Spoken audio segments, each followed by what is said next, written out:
Hello, and welcome to being with us again for One Shot Summer as we continue on. Thankfully, it is not ridiculously hot today. I'm your DM, Bjorn Anders. I'm looking forward to this adventure. I really can't wait till these guys figure out what's going on. But first, you know him from the campaign, and for you before that, say hi, Jordan. Hi, Jordan. Nice. You're gonna set me up for it. I'm gonna do it. You're damn right. And your character is going to be a wonderful blast from the past for me, as well as someone else who also acted in the same production that your character was from, fellow actor. Say hi, Randy. Hi. I like he didn't do the same joke. I couldn't. Yeah, that'd be Not with derivative. Not with that attitude. And of course, who was part of our last one shot and also part of the same production, coming from us from another time, as in not this time zone. We have Mario. That's me. Here we go. And lastly, returning from a previous adventures, welcome back, Vesper. Thank you. I do very quickly want to give a quick plug. The day this is being filmed is Thursday, August 4th. There's a performance up in the Skagit County area of Love's Labor's Lost with Shakespeare Northwest. Two of their actors are actually out sick today, so they had two other company members from the other show who are stepping up. They figured out costumes. They reviewed lines as best they can. They're working off a script, but they're making sure that the folks who bought tickets and are hiking all the way out there to see it don't get turned away at the gate. So they still have a performance tonight. So hats off to them for being part of that. One of our regulars, Jamie, she's actually performing in that tonight, which is why she is not part of this, because she had Shakespearean things to do. And that's all I have to really talk about at the moment, because my brain has either been dealing with this or preparing for auditions. That's fair. What does anybody have going on? Anything to plug? What's happening in the world? Coming up on August 13th, I will be dancing at Jaded, which is a Come As You Are goth night that happens once a month at the Jewel Box Theater and Grotto at Rendezvous. It's a That's super fun freaking time. awesome. Amazing. Yeah, I don't have anything like shows coming up, but Emerald City Comic Con, I will be there with all the Adventurers League people, and I'll be running a few games through Adventurers League, so that'll be fun. So if you want to play with me as a DM for some reason, if you're gonna be at Emerald City Comic Con, I'll be running games. Right now, I'm slated mostly taking up slots on Thursday and Friday, but Very we'll cool. see when we need to do things and have DMs. Well, I highly recommend anybody playing a game where Jordan is the DM, because I can guarantee you have no idea what the monkey shit is about to happen. I mean, I will be working off of like pre-written adventures, so it's not gonna be as wonky as I usually get. But you can't tell me there'll be no wonk to it. Oh, there'll be a significant amount of wonk. Yes. Yeah. I second that. Just playing with Jordan, the wonkiness. I mean, Guaranteed. if we had someone that was actually talented to do graphics, I'd just add in like a wonkometer next to my box. I believe it's pronounced wonkometer. I mean, you're right. Yeah. Well, I mean, what do you need it just in regular wonks or milli wonks? I mean, it'd have to be regular wonks. In milli wonks, that's just too. It'd fill up too quick. Not to be confused with Willy Wonks. Not that's how much copyrighted. We tried to get that one, but could not. It's not afford public the royalties. domain by now. It's too bad. Shit, if only. If only. Well, yeah. Speaking of things that are book adjacent, Yeah. we should give a shout out to Micah. Yes, we should. Oh, yeah. So Yeah. Four of us met doing what I still consider the best script I've ever been a part Oh my of. god, I should put on the shirt. Amazing play called Through the Plot Hole, which is actually a book now you can buy. You can buy a real book. It's called Through the Plot Hole. Like this is a physical book, right? Yes, it is an actual physical book that Micah released. He retooled the script from the play a little bit to make it, fit a narrative more. But yeah, it's a real thing. So the author's name is Micah Kolding, Kolding, Check it out. If one of your local bookstores, if they can get it, see if they can get it. You can go on Amazon to find the ISBN number, and then don't buy it through them. Buy it through your local bookstore and support them and support a 100% independent author. And that flannel that Jordan is wearing was worn on Flannel I'm wearing stage. inside out. Yep. And that's just on the internet now. Yeah, that no, the play is incredible. Long story short, it's basically about fictional character archetypes and how they navigate their world. That's literally all I will say about it, because the script was just brilliant. Yeah, and by the book, it fits nicely in your bag of clothing. It does. Which I may have to add a secondary bag of clothing, not just the refrigerated one. The bag of clothing where any book you put in there, it actually gets a lot of zhuzhing in descriptive words, and it's more entertaining to read after going through the bag of clothing. I think that book would also go really well in a bag of giving, to buy more to give to other people. So buy tons of those books and then give them out to other people. Yeah, and no joke. If you get this and you read it, you're gonna want to share it with people.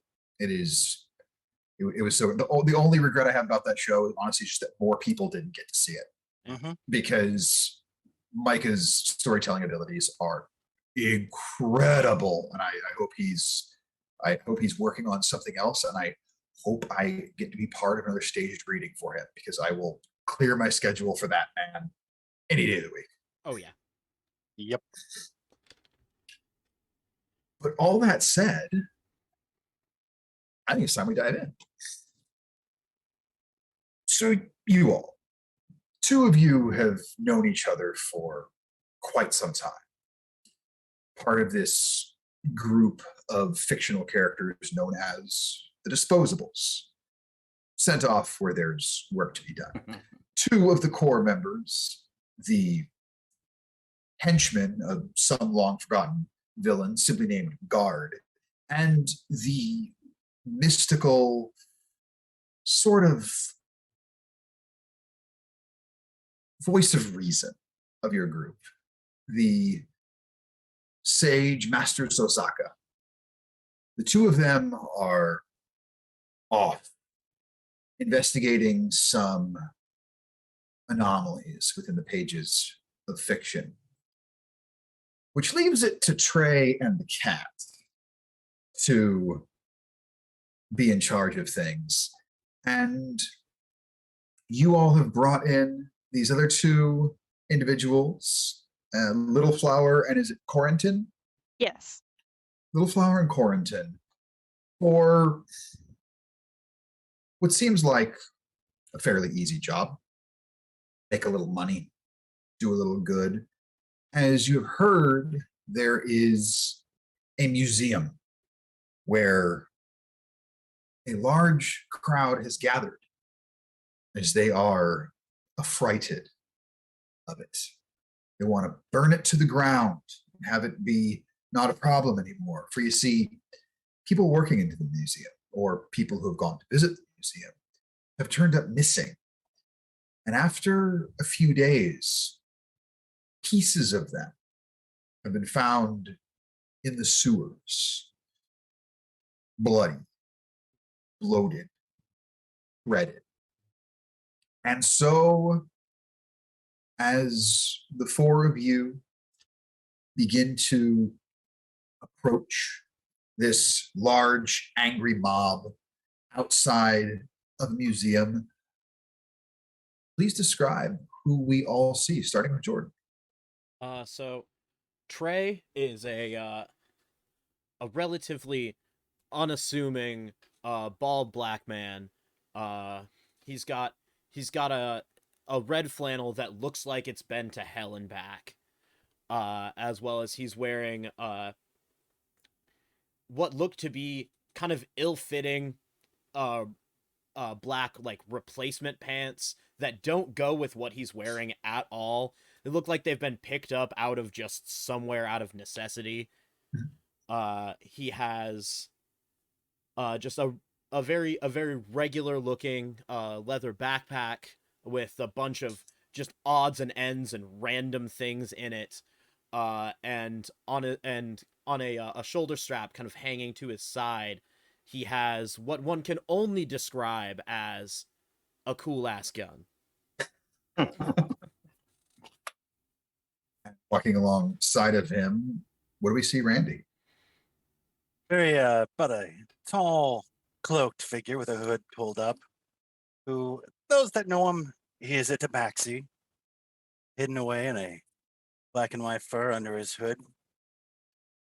And quiet, reserved, alcoholic.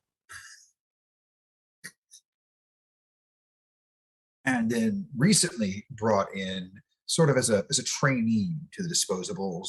Mario, what do we see next to them?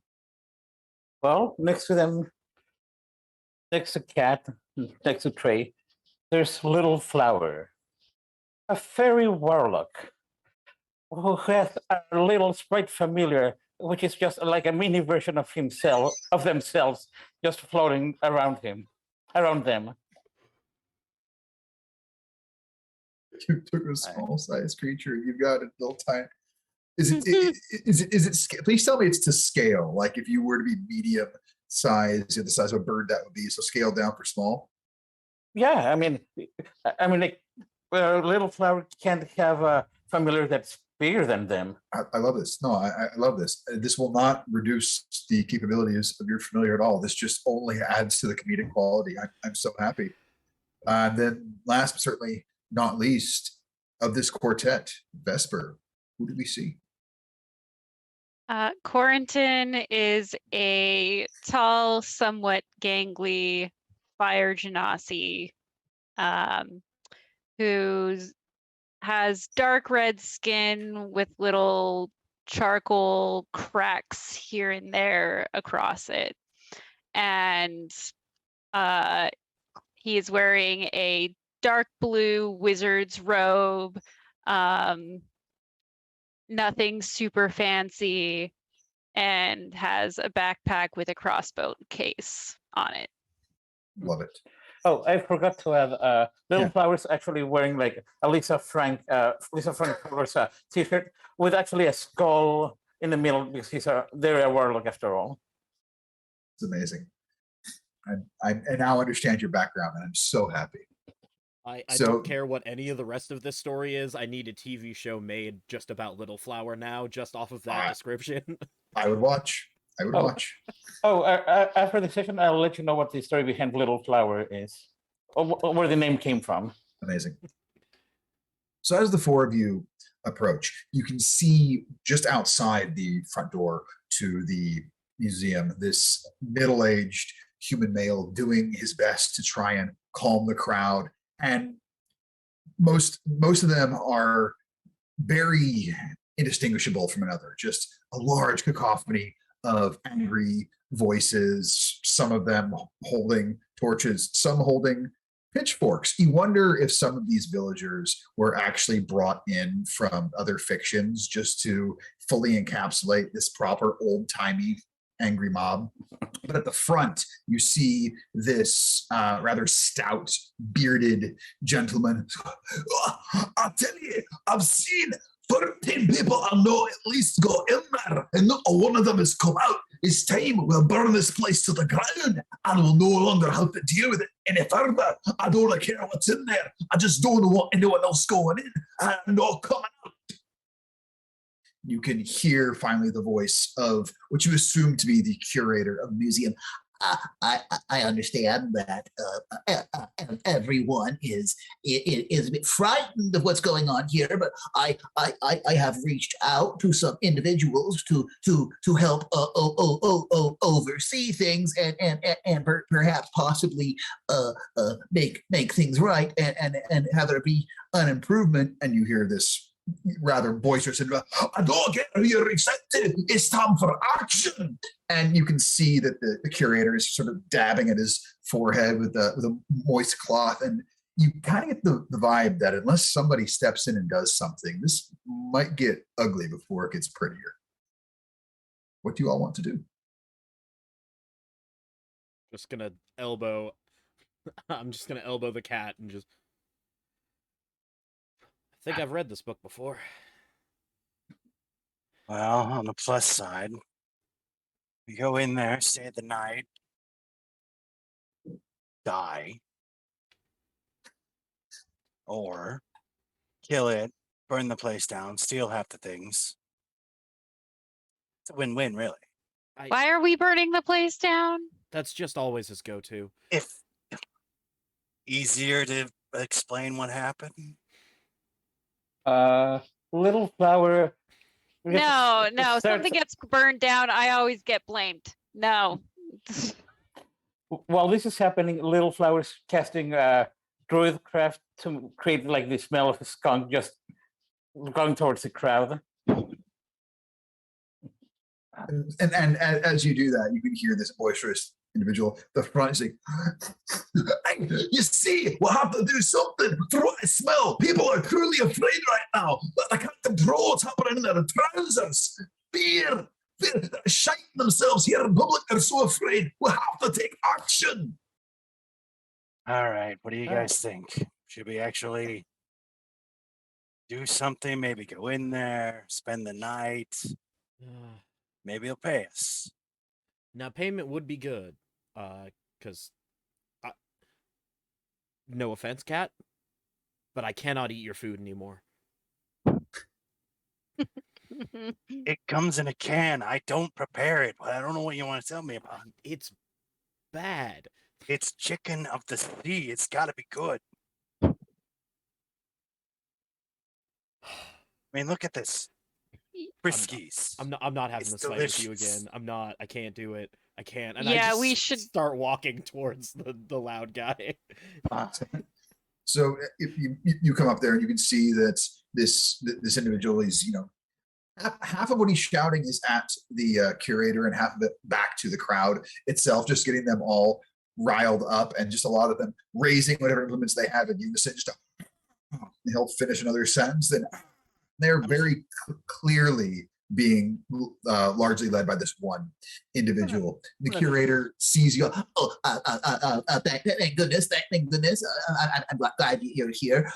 Walk faster, please. Yes, thank you. Very good. Hi. I have tried talking to these individuals, mostly here. What was your name again, sir? Borden. Yes, Borden, not Boredom. He did not enjoy when I called him that before. Perhaps you could all say something. This may shock you, but public speaking is not my forte. You don't say. I do. I'll talk to him. I turn to our Scottish. Yeah. What's your name again? Borden, what's yours? You can call me the cat. Okay, Mr. The. And I'm gonna take off my hood and I'm just gonna get really intimidating right near him. I think it's time for you to go home. Make an intimidation check. Can Little Flower help him by Little Flower and the familiar who I'm calling Scrappy? Okay. Actually, just going to the behind the Borden's ear and just shouting, just sort of making like as far as slow as they can go. Ah, Yes, yes. on the front of the roll, I've got good news and I've got bad news. Which one do you want first? I want to hear the bad news. It was a 1. What was the good news? I got a +4. Well, I have good news for you. Because you have an ally helping you, this is with advantage. So you do get to roll again and take the higher result, which means whatever you roll is going to be higher than that. Unless he gets another 1. 18 plus the Oh, plus the wow. 5. So you being the creature that you are, you start off very unassuming, not seeming terrifying at all, because there's no comedy in coming off terrifying right away. Then the voices from Little Flower start coming into this individual's ears, and you lean in with your intensity, and you can just watch as the color drains from Borden's face, and then the color drains from his beard, and the color drains from the rest of his body, and he momentarily enters your cartoon world as all the color comes out of him. As you said, he turns around to the crowd. Okay, everyone, time to go home for a bit. Apparently, they brought some suckers in to try and deal with it. As soon as their remains turn up in the sewers, we'll take it back into our hands. They say we'll come back in 3 or 4 days. He turns back to you. Your problem now. And they will all begin to depart. Thank you very much, the cat. That was well done. Thank you all. So, well, what do you and don't you know? See, we know people are dying. Yeah, that's accurate. We And don't- that bits of them are showing up later from the sewers. Yes, that yes, that it's quite disturbing. What type of museum is this? Well, we have books and we have statues and some paintings. You'll find some skeletons in there. We have some wax figures. We consider ourselves a wonderful, wonderful home of education. I'm gonna lean over to the cat and whisper. $2 says one of those skeletons will attack us out of nowhere. I take that bet. So it comes out to one thing we don't know, sir. Yeah, what might that be? How much you gonna pay us to take care of your problem?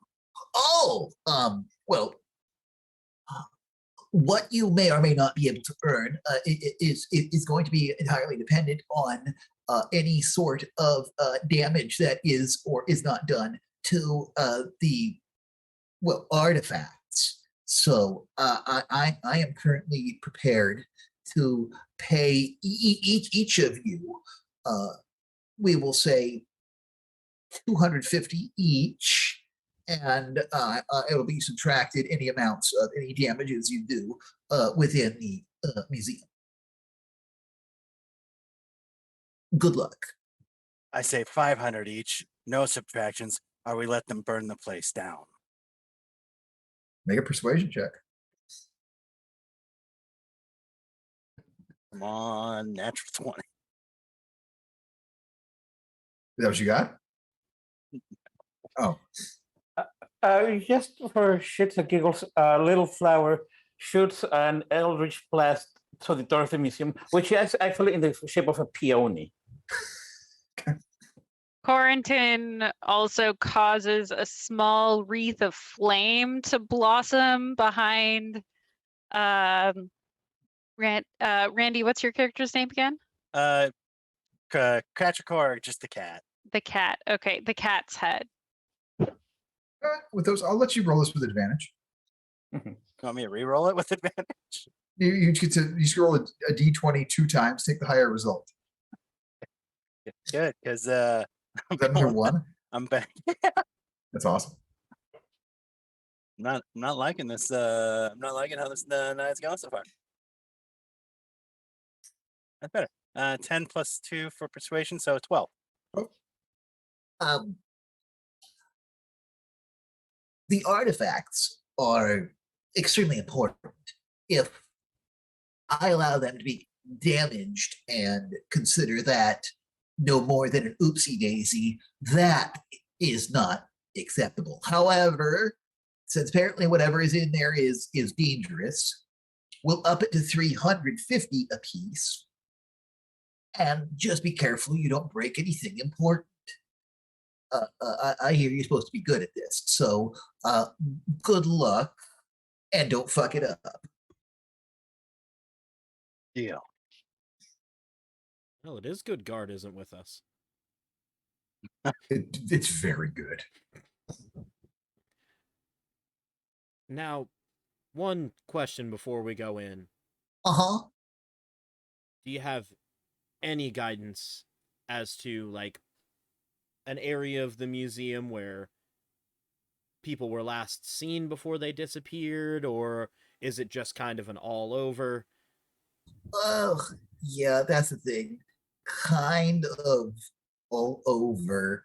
Um, I can tell you the one place that is completely safe is my office, as that is where I have cowered whenever I have heard screams. So, I don't think there's anything to worry about in there. But other than that, good luck. Great. Let's go in. Whereabouts in the building is your office? You go in through the main entrance, and he points at the doors that you're standing right next to, and just take a hard left. From there, you'll go through the library, and my office is at the other end of the library. Excellent. Thank you. You are very welcome. Please, no one die. That is what we do best. Die or not die. Well, I mean, the two of us don't die, but Oh, that's good. Oh, So far, I've had a pretty good track record. okay. 3 for 3. I don't know. We'll call it 3.5. That's fine. Solid B plus. All right. hold on. Is it 3.5 because they're indecisive or just because they're small? Well, Because I Yeah, think The indecisive. Wait, I think that was a microaggression. Maybe the half goes for the familiar. I don't know. No one touches Scrappy. No Right. one's gonna mess with Scrappy. Let's just go see what's killing all of the peasants. Good luck. And he's going to very quickly walk away, clearly terrified of the building itself. As you, before we walk I'll leave it in, up to you what you do. did I clock if his fear is sincere? Make an insight check.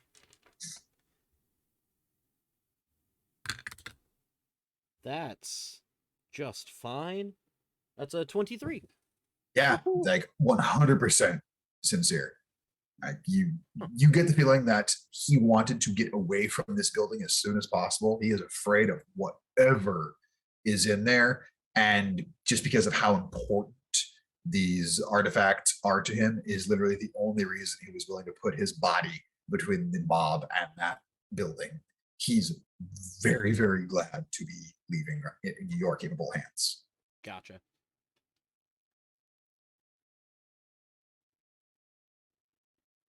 And are there any windows or anything near the museum door? It's just like a big museum door.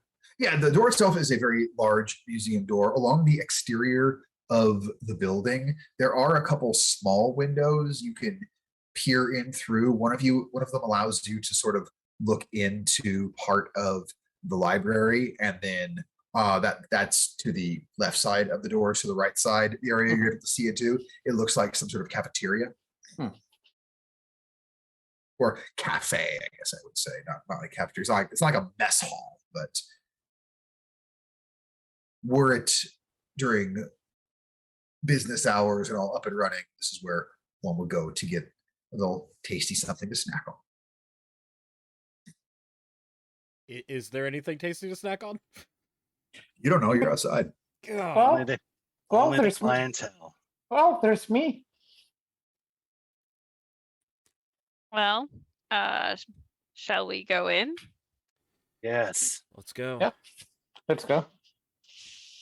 Also, So- I'm going to, sorry, I'm just going to stop doing the voice because I'm not going to be able to hold the squeaky voice for the entire session. It's all good. Fair. We'll picture it in our heads. Love it. So heading on in to the main foyer, very quickly you are entering into the public library portion of this museum. You can see all along this entire room, there's massive bookshelves stretching all the way up to the ceiling filled with classic books. You do notice there is one shelf that is locked behind a thick plate of glass. And seeing that one, it looks like the books that are behind that are extremely old looking. There's also one of those really classic wheelie ladder thingies, so you can get to all the different levels, like that thing Belle rides along on in Beauty and the Beast. The thing that if I'm ever in a library that has one, you cannot stop me from getting on it, making it go zoom. All right. So lap a blue dress on me and we start singing. Do we see either one of those like big maps that museums have, or a brochure that has like the map of the museum? Like looking for Oh, a yeah, "You are there's here" one- sign. Yeah, no, there's a big fat "You are here," and the museum, the way it's stretched out where you are, there is the library, a cafe there. Just out, there's a main hall that leads down the central part of it, and there's a little courtyard you can access outside where there's a wishing well. The west wing is the dinosaur exhibit.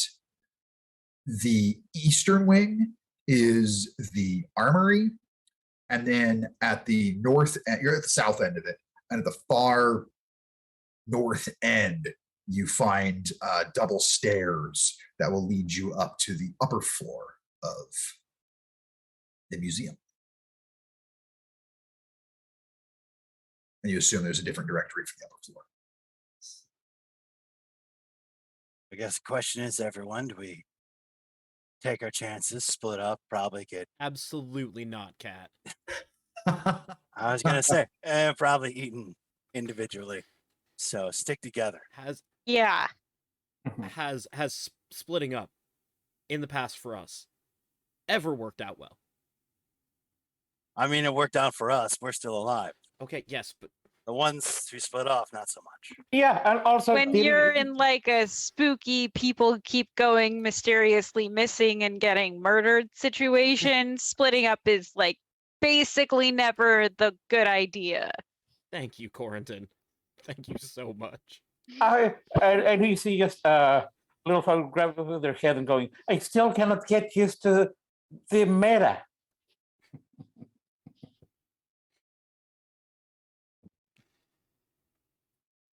It takes Alright. some time, but the fourth wall is a resource, not a barrier. You look beyond it.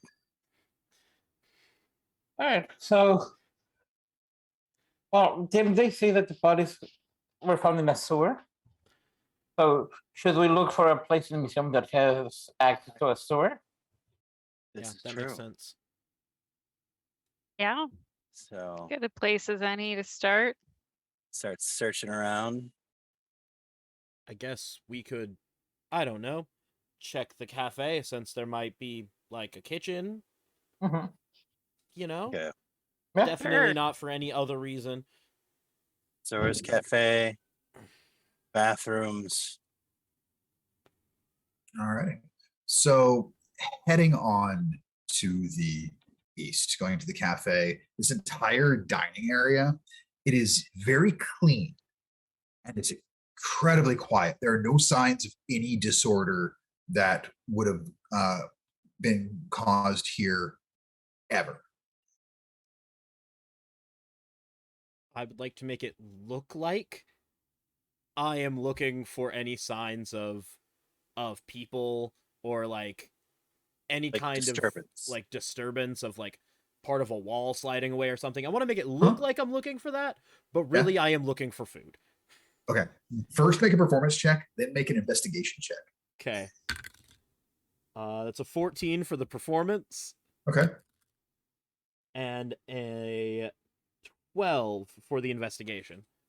Cool. Oh, how do you like? What are you doing to make it look like you're not looking for food? Like, Really to play up to the cat, okay. I'm going full Scooby-Doo, just like So Here's the question. I haven't been around him for a while. Would I notice that he's playing it up for me? I'm gonna say no, Yeah. as his role. Actually, you know what? Make an insight check.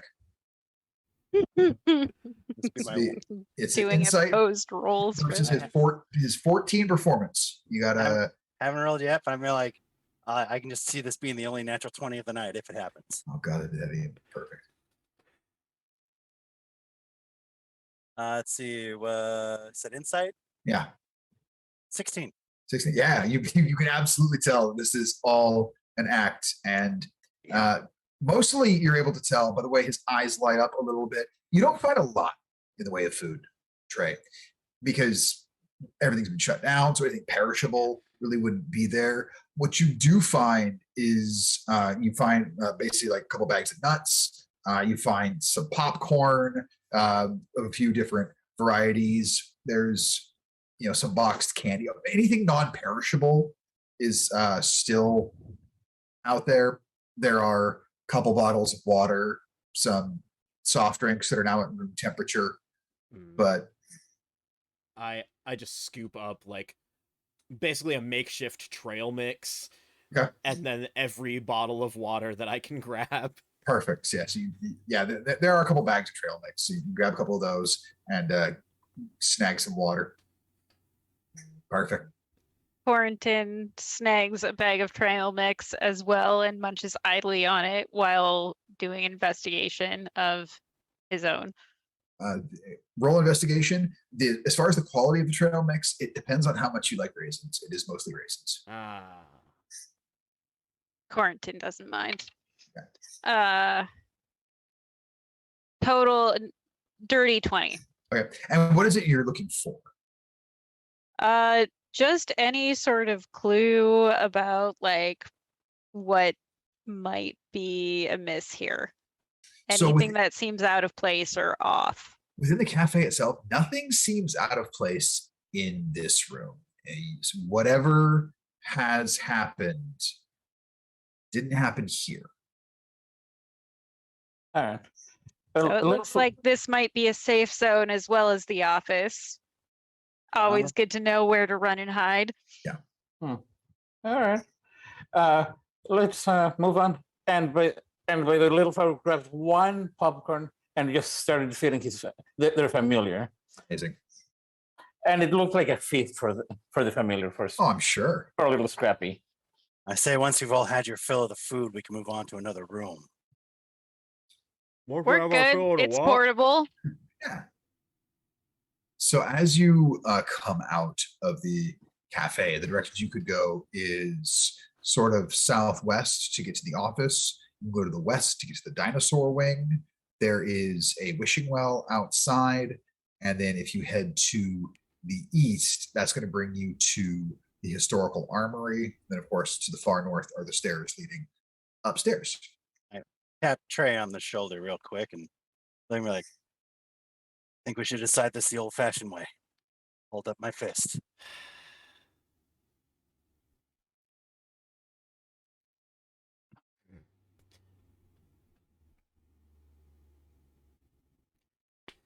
All right. Paper beats rock. Dinosaur wing. Yep. So heading to the western part of the museum here, you can see as you're entering, there's a skeleton of some massive prehistoric creature that's just dominating the center of the room. The ceiling rises up about 50 feet in the air. It resembles sort of the dome of a cathedral, and painted on the glass, you can see there is this grand battle scene between all sorts of prehistoric monsters and cave people. And little flower will actually fly up just to see, get a bird's eye view of the room to see if anything looks amiss. Make an investigation check for that. Is anybody proficient in history or arcana? Yes. Yes. Okay. If you're proficient in one or the other, go ahead and make that check. If you're proficient in both, pick one and make that check. 22. 22. I don't really need anybody else to, because I assume you would share this information. The skeleton of this massive prehistoric creature, you instantly recognize as a type of dinosaur. This is a Tyrannosaurus Rex. And you said, and what'd you roll for your investigation? 18. 18. Yeah, that's definitely a T-Rex. It's the size of a T-Rex, and it's got the frame of a T-Rex, and its head moves like a T-Rex. Knew you were gonna What? do it. God damn it. I need you to roll for initiative.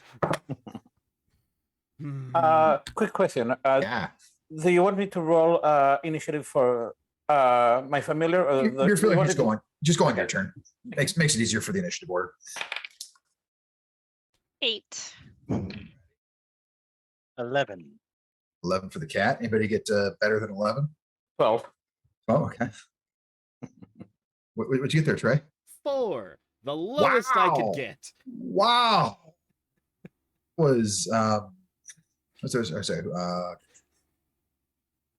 got a damn 4? Yeah. Sometimes Amazing. the nat ones come on initiative.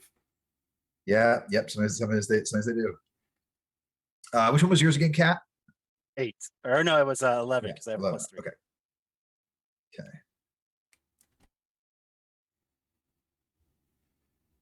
Yeah. That's where Rexy Poo goes. So, Little Flower, you are up first as you see this massive skeleton. You notice that its head, as you've flown up, it took a moment, but then it just went. Looking up at you. Your turn. What would you like to do? All right. All right. So I'm going to I'll cast Mind Sliver on the T-Rex. Okay.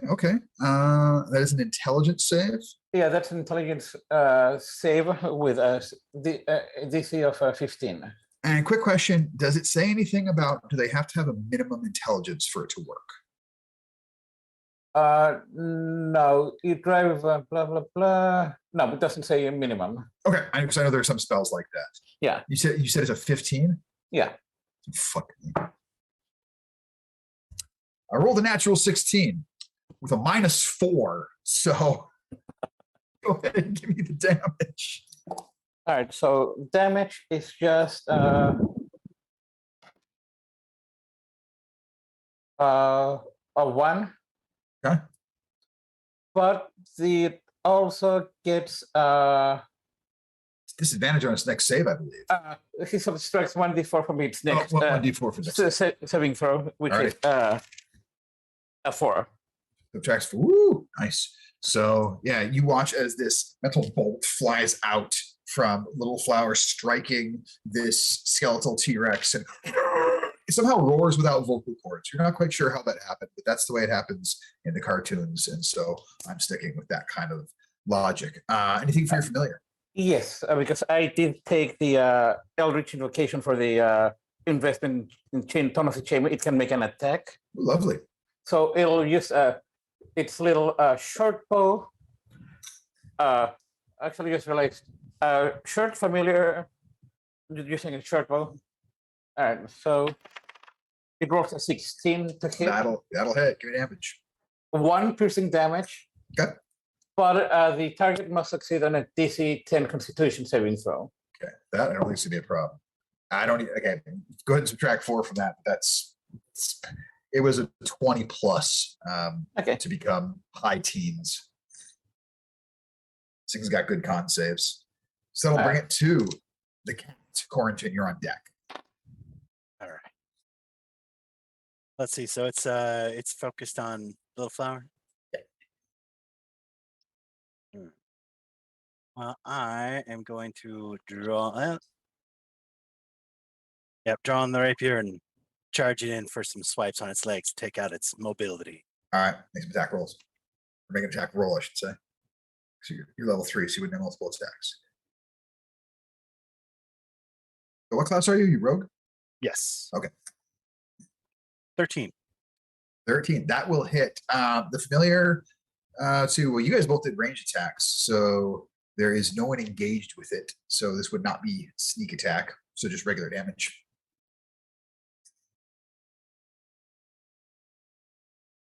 4. 4 points of damage as you pierce your rapier into this. Yeah, definitely does some good, solid damage there. Quarantine, you are up. Okay. I'm going to hit it with a ray of frost. Nice. Make an attack roll, please.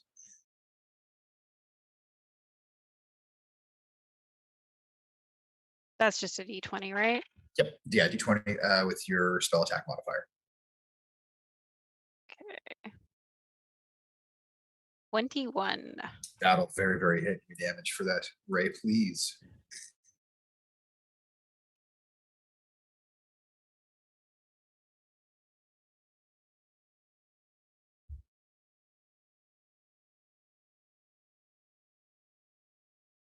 Four.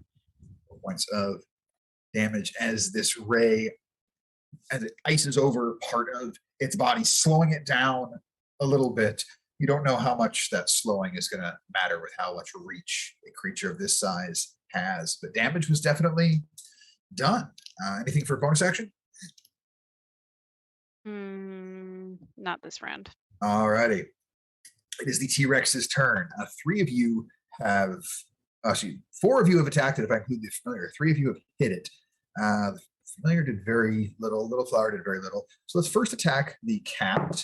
That is, that's going to be a 24 to hit as it reaches down and bites you.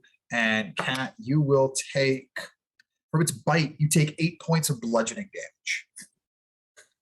You find it interesting the way those teeth felt hitting you. You would have expected it to be sharper, but this very dull impact on you. And then we will swing at Quarantine. That's cocked. Quarantine does let's fix my rolling tray. Does a 14 hit you? Yes. Alrighty, so you are going to suffer a total of 7 points of bludgeoning damage as its tail whips around and smacks into you. And it's going to bring it to Trey's turn. All right, Trey is going to. Can I use shield as a reaction? Yes. Okay, I'm gonna do that.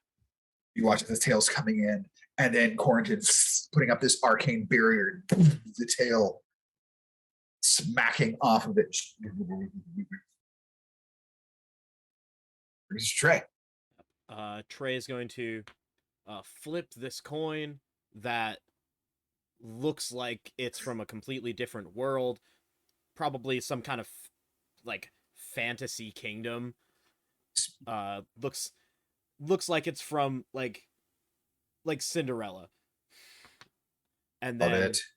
pull out the M3, his magically modified musket, and take a shot. Yeah. And that is a. What is math? 16 to hit. That'll very hit. Give you damage from the bang bang. What Yep. is math? Baby, don't hurt me. Don't hurt me. That is 9 damage. 9. Seal watches this huge creature swinging down at some of you. Trey taking aim and bang! Musket shell slamming into its bony form and getting sort of lodged in there with a little bit of a squidgy sound. Little flower, you are up. Cat, you are on deck. All right.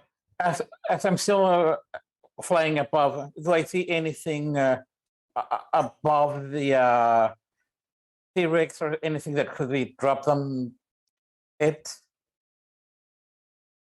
Make an investigation check for free. This won't cost you action. All right, that's a 1. Go on. A natural 1 plus 3, so 4. You see a chandelier that you could actually, it would totally drop right on it. All right. Hey, yes, shout, hey, does this count as an artifact? And I fly up and I just have my familiar Yeah, so I will fuck it. I'll cast Eldritch Blast to the chain holding the chandelier. Normally, you can't cast Eldritch Blast on objects, but I'm loving this so much, I'll let you. All right. Such- Okay. 22 to hit. 22. So the chain breaks. I mean, need you- sorry. Oh, No, go ahead.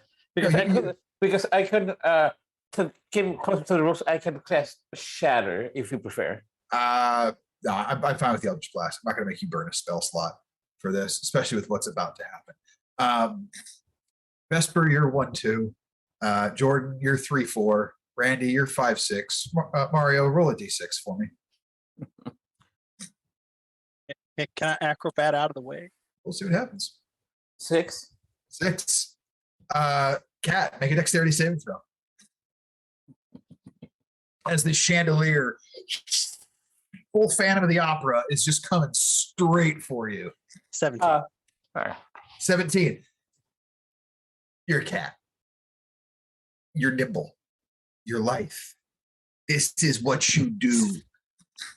And in full cartoon realness, you just your body twists down and you all watch as he literally becomes a spring and then bounces right out of the way of the chandelier that comes shattering down. And I need to roll and see if it damages any museum artifacts.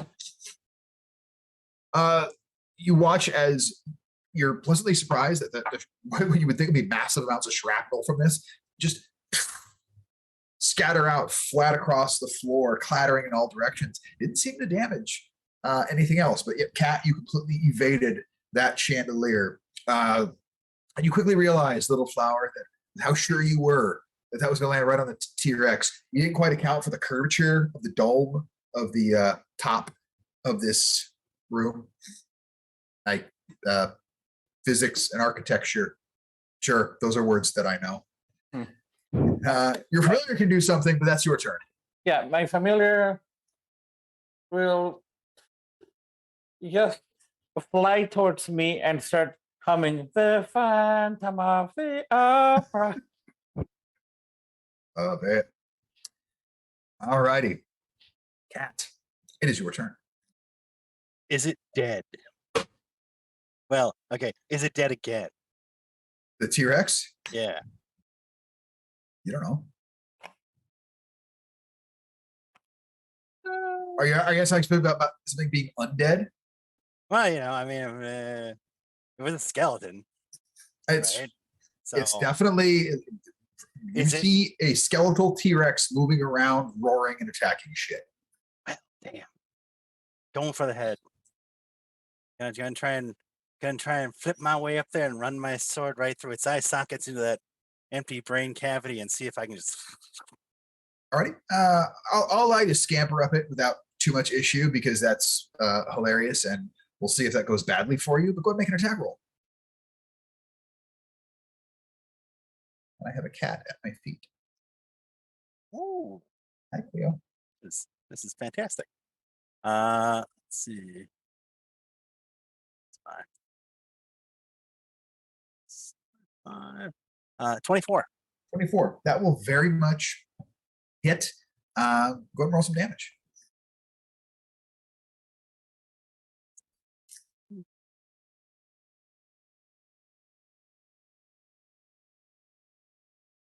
$10. So as you stab your rapier into it, you notice how you don't bone is a very hard substance, and you stab it into that eye socket, but it doesn't feel like it's hitting something hard like bone. It's definitely meeting resistance though as you're stabbing it. You're doing damage, and it's not happy about it. And once again, it roars. You're not sure how that's happening without vocal cords, but here we are, and you do some damage. Corentin, you are up. Okay. I'm just gonna go with another ray of frost. Love it.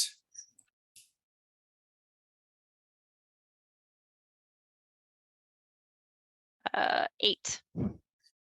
8 will barely miss, but it does, in fact, as it's thrashing its head around, you try and target the ray right over its throat area, but it's moving around enough that the ray of frost goes over its shoulder.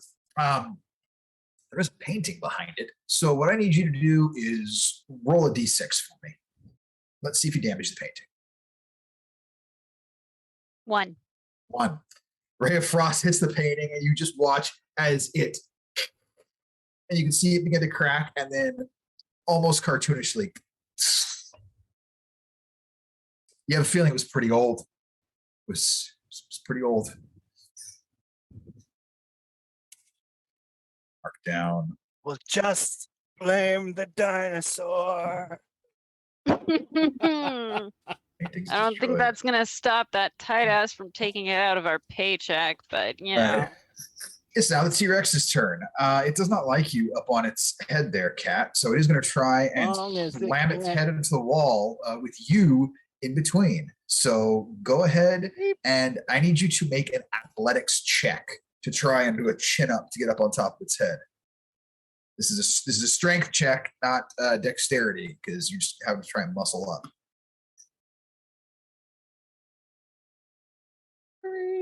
Okay. Yep. It's a natural fucking 1. So I'm still going to give it damage. Its head hits the damn wall. All right.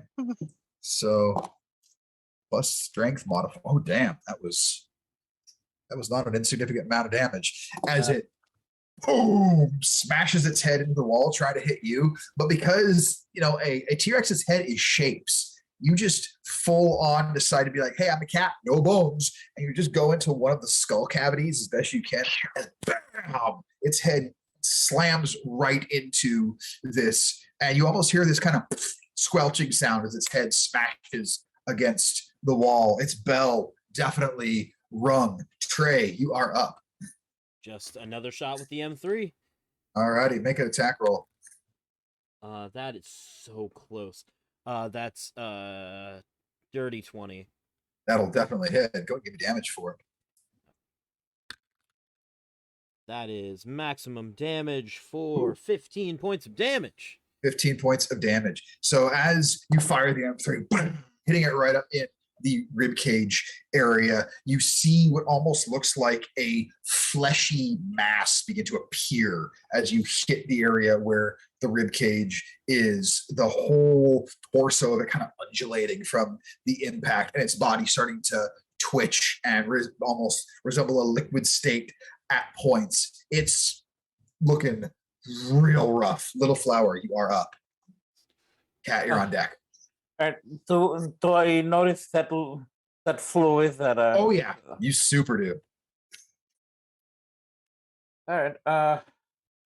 So how big is the T-Rex? Let's see here. The ceiling's about 50 feet. Oh, and we're gonna say it's probably good. Oh, it's a big old MFer. It's a T-Rex, and I like T-Rexes. So we're gonna say it is. See, a T-Rex could be about like 12 feet in height, but we want to be cooler than that. This one's about 30 feet tall. So like, it's fantasy T-Rex, and that height isn't weird to any of It's a double T-Rex. Yeah. Double decker Rex. TT Rex. Yeah. All right. Yeah. Capital T. Yeah. Mr. T-Rex. It's got a mohawk. No, it doesn't, but it could. Strangle it with its gold chains. I bet your fool doesn't live in the Cretaceous era. What have we done? Mr. T-Rex will be one of my next characters. All right. Yes, because I don't want to cause more damage in this room than I have to. Sure. I'm not going to do shatter yet. So me and Scrappy, we're going to come down closer towards the T-Rex's like torso level. I mean, still staying away from it as much as we can. Okay. And I'm going to cast Eldritch Blast at the fluid thingy. All right, make an attack roll. That's a 26. That'll hit. Give me damage. That's a 1d10 plus 4. Ooh. That's a 10 plus 4. That's 14. 14 points of damage. Your Eldritch Black. Boom. And yeah, sorry. And because I am a genie warlock, I can deal an extra 200 damage to it. Nice. So 16.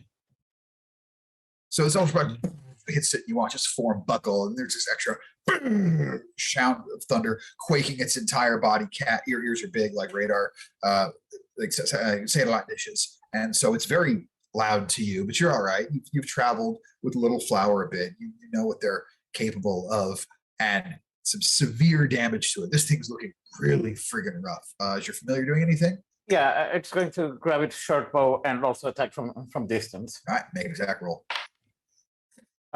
22 to hit. All righty, that'll hit. Give me damage. Oh, 1. Okay. But DC Constitution saving throw.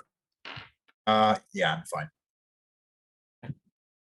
I mean, I assume that's much, but I still needed to ask. It was a 21. Yeah. So that'll bring it to Cat's turn. And Cat, what you notice as you got your bearings about you is you try and move, and everywhere that your body is touching this skeleton is just adhered to it. And you notice right next to where you are, this mouth, this toothy maw begin to open, and this long tongue begin to lash out. It's your turn. You can still attack. That your rapier hand is free, but the rest of you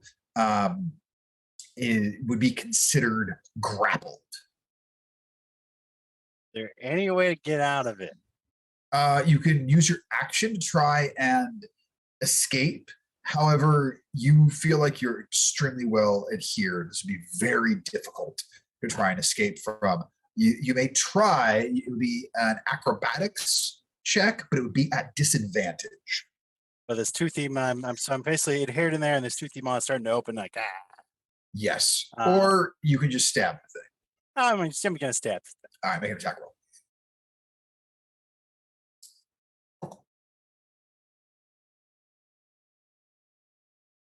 $21. You want to do this? It had 2 hit points left, and with your Dex mod, you can't not do enough to destroy it. I rear back with a sword and said, "Your ass is mine." And with that statement, you watch the cat taking this rapier, and as it stabs down, you notice all of a sudden this eye open up, and right as it does, you stab your blade into it, squelching into its form. It no longer be able to stay physical, and you no longer see anything that resembles a skeleton. You just see this amorphous creature as the teeth melt away into this blob, and Cat, you slowly come down to the ground as the whole thing just congeals outward into a large, nasty puddle, this creature being no more. Anybody got a moist towelette?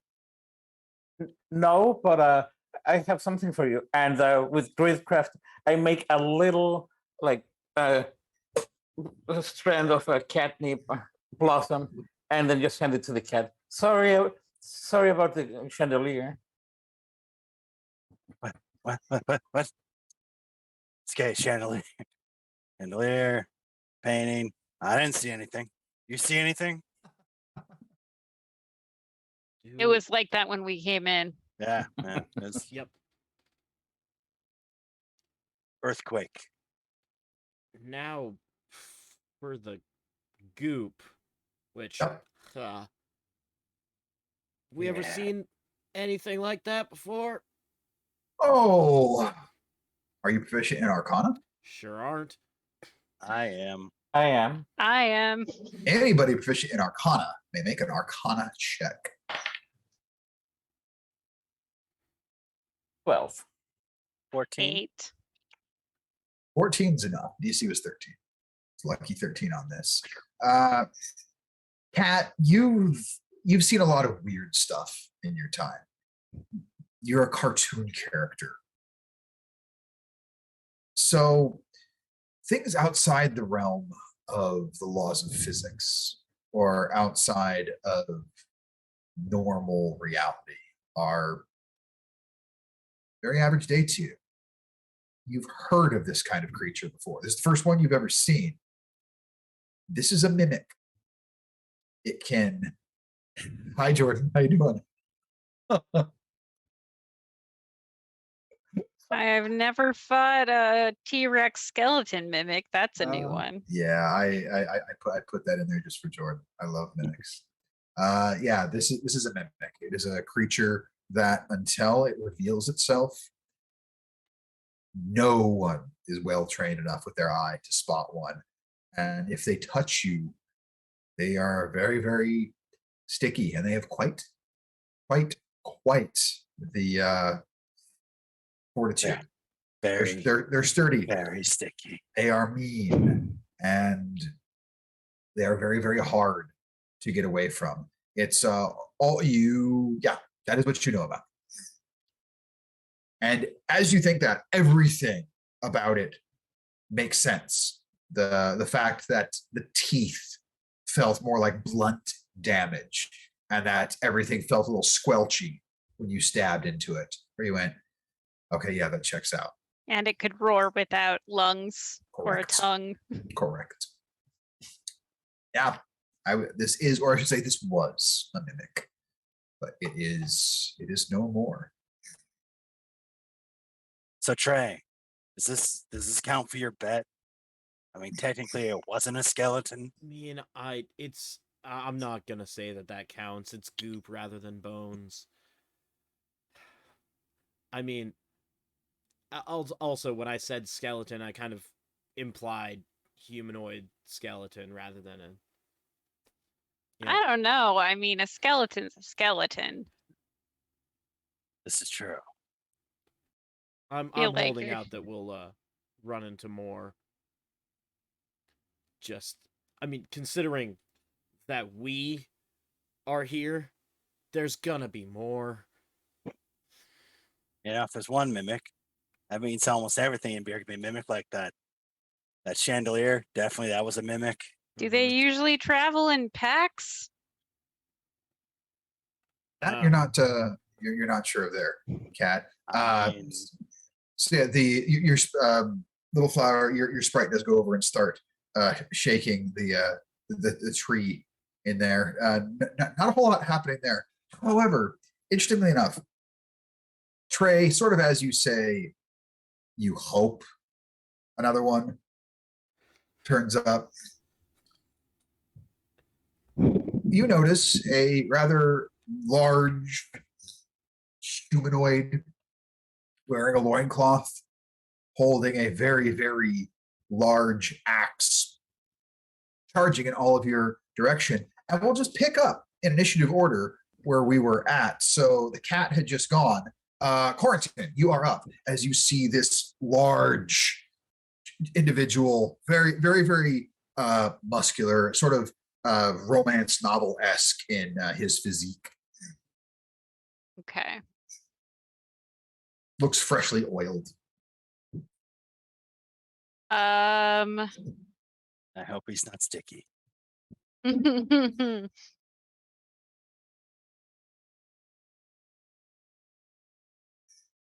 Are there any artifacts like within 2 feet of him?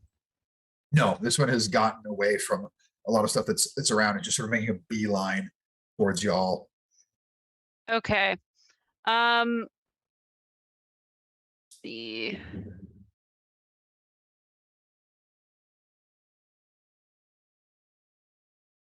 Oh, that would be as controlled as I thought it would be. All right, I'm just gonna do Ray of Frost. Okay. I'm sorry, I'm being very boring. No, nothing wrong with that. 13. That will hit. Give me damage.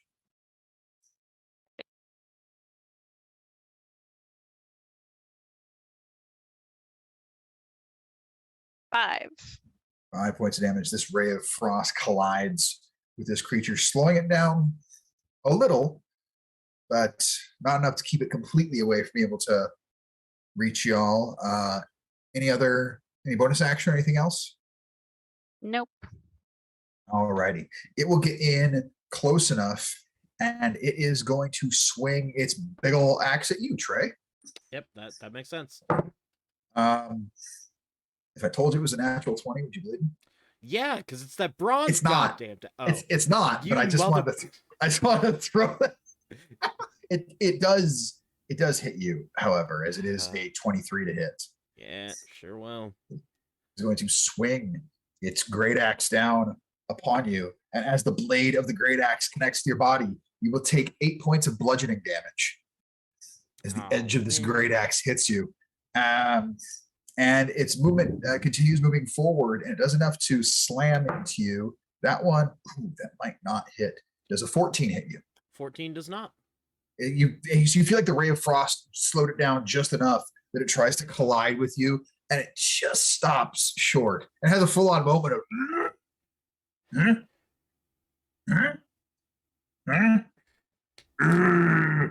it is your turn. It's right up in your face. You kind of look like the guy from my first story.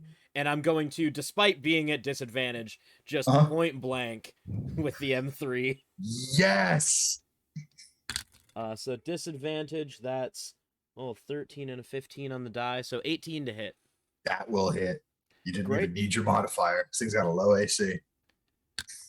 And that is max damage again, 15. Woo! So with the 15 points of damage, this thing being right up in your face, you just place it under its chin and boosh, and you watch the head just get rocked straight backward. It's kind of wobble, wobble, wobble, wobble, wobble. And as its head comes back down, you see the mouth. It's almost venom-like as it's just stretched back. All take these that teeth, back. this massive, long, floppeting tongue. I take that back. You look better than the guy in my first story. Anything for bonus action? Nah. Alrighty. Little Flower, you are up. Cat, you are on deck. All right. So, can I? How hurt does it look? It looks like it's definitely taken some damage. Like, you don't think it's on its last legs quite yet, but that shot to the face definitely hurt it. You know what? It looks like that guy hurts. I mean, first I'll fly up like about 15 feet, just above the ground, and I'll use my bonus action to cast a hex on him. Okay. And with that, and I'm going to say that it'll have a disadvantage on Constitution. Constitution. Okay. Then that's checks though, not saving throws. Right. That's Okay. Then let's make it strength. Okay. So it's on strength checks. Good to know. It is hexed. Is your familiar doing anything? I mean, that was my bonus action. Oh yeah. So you can still get your turn. I was just trying to take that away because I know you're gonna hurt me. Yeah. So let's do mind sliver. Okay. It's an intelligence save. 15. 15. Yeah.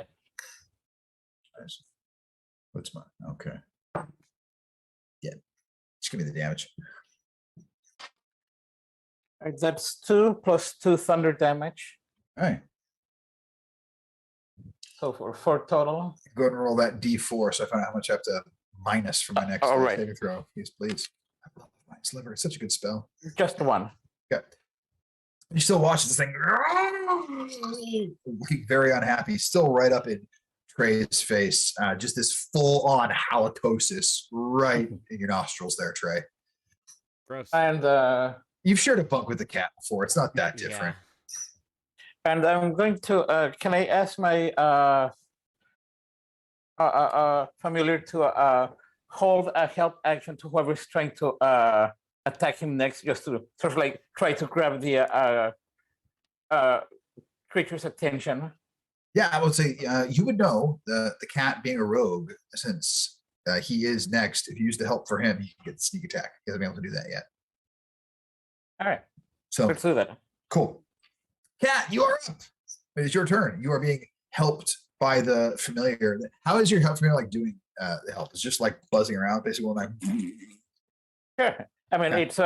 it's a cartoon world, so yes. I love it. I love it.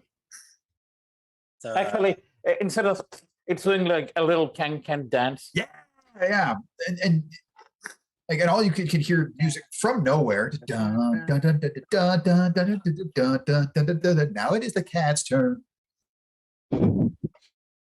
I just have this weird premonition that I need to do a sneak attack. I don't know why I'm feeling that. You got to hit first. That's true. Let's see what happens. So I'm gonna try and run around and come up behind him. I believe because of the help action, I think that gives you advantage. It does. Mhm. So you 2 chances for this. Well, the first chance hits. Yep.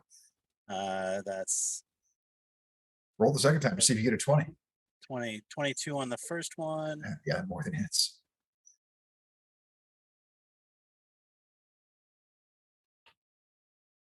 Natural 20? Yeah. Yeah. So technically 25. I mean, that means you double all the dice. That includes the sneak attack dice. So double dice, then add your modifier. Let's see how much damage you do.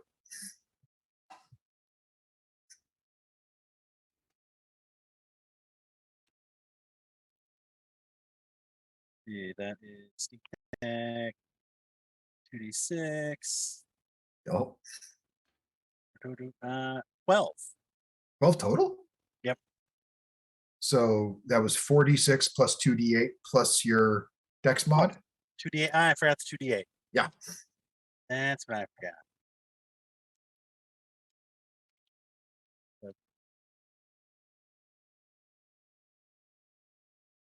Like, I'm fine with you not doing very much damage to my monster, but I'm going, that just seems awfully low.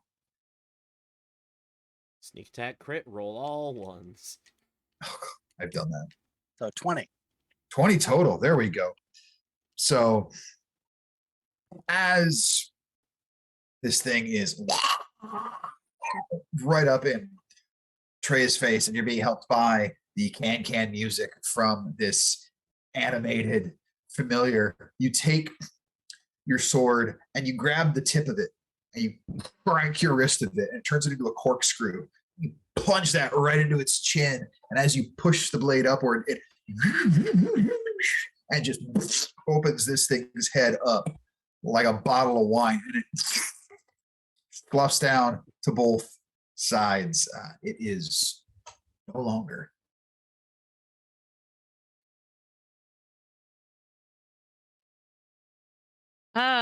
Well, that's 2 more mimics than I've had to deal with in quite a while. Yep. I'm gonna Why'd reach you have into my to jinx it? backpack, pull out a towel, and just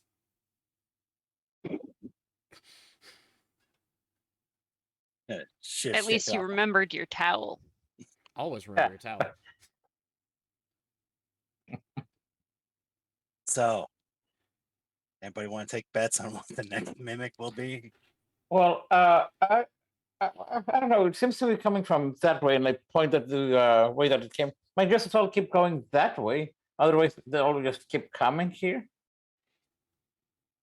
So in the direction that you're pointing, that does lead. Well, that one that attacked you, it was a being that was in this room. It just seemed to attack after you dealt with said Rexipoo. Oh, okay. That was within this prehistoric wing. You can go towards the north to reach the stairs that lead up to the upper floor, or you can still go east to go into the armory.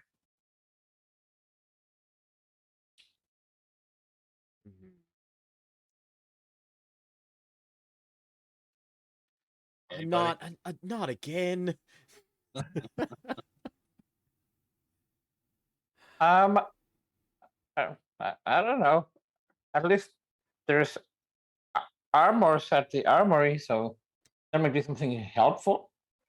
And if we're going to get, paperless, might just as well preemptively take some pay. Yeah, I'm not Uh, opposed to that. I mean, it's definitely gonna be a you break it, you buy it situation, I think, with any of the armor you pick up, because it's all artifacts, right? I mean, but if it disappears, technically, did we mean- break it?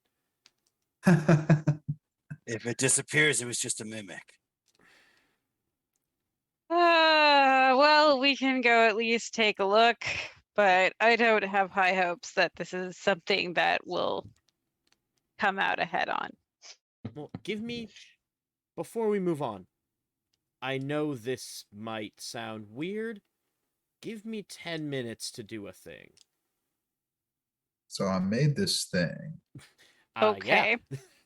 And and You need Trey's to be alone. Trey's gonna start pulling out just a bunch of what look to be random things from his backpack, and for the What? next 10 minutes, just start to put together this device. while So, Trey is doing that, I'm gonna go ahead and investigate this room since we've cleared it of dangerous things, it seems. Yeah. I can help you. I can ask Scrappy to turn invisible and take a look. love it. So Yeah. I'm gonna investigate as well the room, just see if there's anything out of the ordinary that I can tell. I was gonna say either whoever has the highest investigation mod can roll with advantage, or two people can roll separately, whichever you guys prefer. I have an investigation mod of 5. Yeah, I've got a 3, so Definitely you higher than mine. so you Okay. go for it. Yeah, Quarantine, roll Okay. investigation with advantage. And because you're going to have a good 10 minutes to do your investigation, it's going to greatly bring the DC down if there's anything to find. While Trey just begins playing with his backpack Tinker Toys, building something. What'd you get there, That's Quarantine? 13. 13? Okay. Having the 10 minutes helped. So looking about, you discover a couple things. One, you're positive nothing else in this room is alive, as you, working in concert with your allies, have been able to just gently prod at some stuff and nothing has reacted to you. Everything else in here, the paintings are legit. Those are true artifacts, real deal. The skeletons are replicas. So the good news is, if anything had happened to those, nothing bad. And none of the prehistoric relics are the originals. They're all recreations. So you're going, okay, bad news, you destroyed one of the few things in this room that was actually worth something. Good news, all the rest of the paintings are still intact, and there's nothing else, if you had to go back to this room for any reason, that you would be worried about besides the other 4 paintings. Trey, what'd you make? So Trey has made these goggles with antenna on them that have 2 little Okay. glowing bulbs on the top of them, and I have ritually cast detect magic. Love it. So you have detect magic. The spell lasts 10 what? minutes. For 10 minutes. Okay. You're not detecting anything magical in this room. Okay. But I'll let you know if you get a ping as you're moving along. So you do move along. As you're heading out of this room, going to the eastern wing where the armory is, just outside there is the wishing well to the north, if you wanted to check that out, or you can all move to the armory. If we go to check out the wishing well, can you all promise me that you're not going to try to make any wishes in the potentially cursed wishing well? Here's the thing. Little Flowers patron said genie, and the subclass is the actual genie. So I tried to figure out if Little Flowers more drawn towards that because of its patron, or if it's even more scared of it. So I mean, as a half genie myself, I get it. That's why I'm suggesting we not mess with it. But also, I could see it potentially being a source of problems that have been occurring here. So I think we should probably check it out, and we should also definitely not make any wishes with it till Trey, we suss it out, especially. But I just wouldn't in this situation. Trey pulls up his Yeah. coin and just, wishes are, you don't have to worry about me making wishes. Great. Okay. All right. Let's go So check it out. to save this and say, little Flower has an idea. So he grabs like a covered piece and flies above like 40 feet in the air and Okay. just drops a coin on the fountain just to see what happens. Lovely. So you Not all making a wish. I'm just dropping a coin. sit out there, and as you come out here, you can hear Clearly this should have soft, watched my wording more. this soft bubble of water and sort of the Careful what you buzzing wish for. of insects. There's a small walking bridge just covered in moss that leads sort of from one end of the pond to the other, and you can see the pinpoints of bright light shining through the water itself, the sun glinting off of the various coins that are down below in there. So you drop the copper and then splashes in there. Doesn't seem to have any effect. Trey, as you are out here, you're getting a couple pings of your detect magic through the water. There Okay. are 2 coins in particular that are pinging.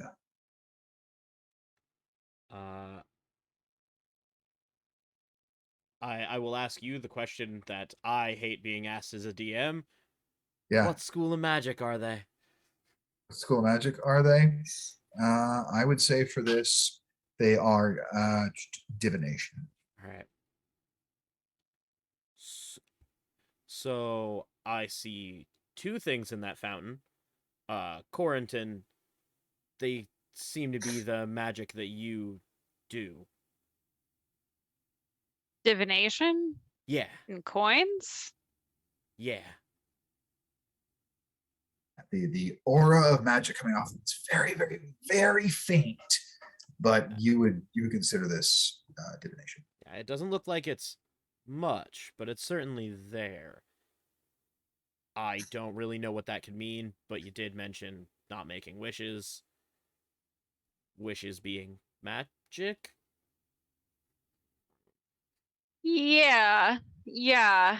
I mean, if the well itself was causing major problems, I would expect that Major problems.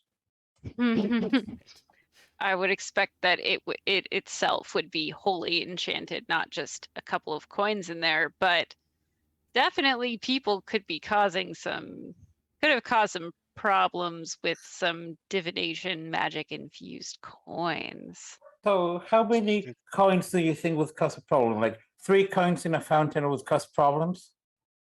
Well, applied correctly, 1 coin could cause problems. It just kind of depends, because essentially, I'm not so sure how it would work with the wishing well per se, but essentially with divination magic, you're changing the outcome of something. And whether that has a significant effect or not depends on what the original outcome would have been had you not messed with it, and also what the thing is that you messed with. Like, if I had used divination while we were fighting one of those mimics, I could have made it so the mimic definitely missed one of you one of those times, or you definitely hit it. Or one of you definitely succeeded at finding every possible thing in one of the rooms we've checked, but so far we haven't found much. So, All right. So Said a horrible, horrible thought. yeah. So Little Flower has very low wisdom, Hmm. and its they were talking about genies and wishes. So unless someone stops them, I think Little Flower is just going to grab one of those coins, fly up, Stop. No, and stop. absolutely not. Grabbing Little Flower. No. No touchy the magic fountain. Bad. I mean, And you can see the copper coin that Little Flower had picked up. It's actually shedding this dim light about 5 feet out. Can I see the coin? The nice give them the coin. Okay. Can I do an Arcana check to see if Absolutely. Okay. Yeah.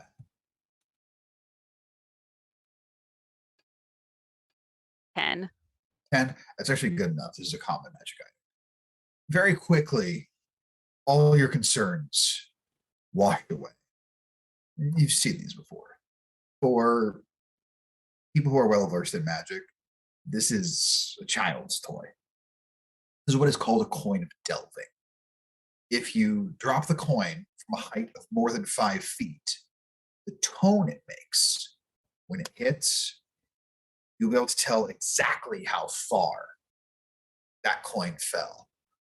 Being that divination is a study of the past, present, and future, this being in the present gives you that exact amount of distance. So rarely useful, but you can understand how, even though this is a magic item, how both these are magic items, it's entirely plausible someone would have just tossed them away.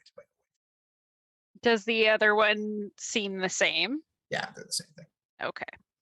Okay. You can get good enough eyes on the other one. You're like, oh yeah, that's not going to tell me. Okay. These couldn't have caused any major problems. All they do is tell you how far they were dropped, basically, when they hit something. So that's great. We can check Yeah. one thing off the list that's not the reason. Yep. Yeah. So that's great, but what about that light? The one that that's coming from the other coin in the fountain. Does They're that both mean, the same. well, the ones that but I dropped a copper coin, not a magic coin. Oh, the magic coin, it looks like a copper piece. Oh, yeah, but the first coin that I dropped in the fountain, didn't you say that it was emitting a little light? No. The copper. Oh, these two, okay. those are the ones emitting the Oh, light. gotcha. Are these two? All right, my bad. Although speaking Okay. of Well. light, Mm-hmm. might not be a bad idea to see a little better. And I reach back into my backpack and open up basically just a jar of fireflies and cast dancing lights. Love it. And so Can I I've do just that to try and see into the water any better? not necessarily into the water, just kind of like Okay. around the room, just to get a better view of Okay. all of this. It's now very well lit out here because this is sort of an outdoor courtyard in the middle of this museum area, and it is during the day, so the sun is shining down, but it's very, very well lit out here right now, so you can see everything. Everything.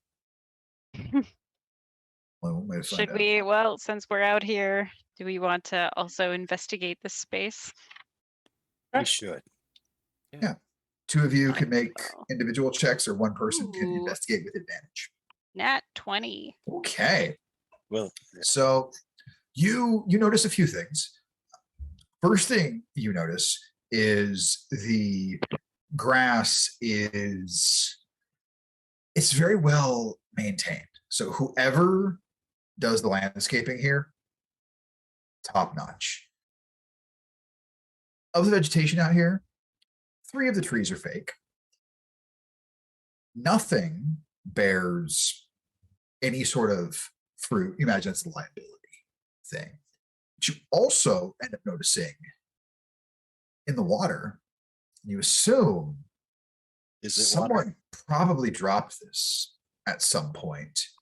You find a very, very lovely and very intricately designed platinum ring.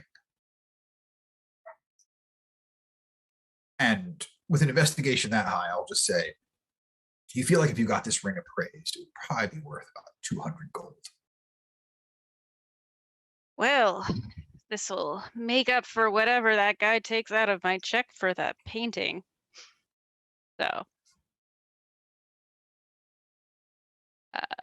But outside of that, you don't notice anything really out of place out here. It's fairly calm. You also feel a little more at ease with that investigation. You had heard sort of like the insects buzzing around.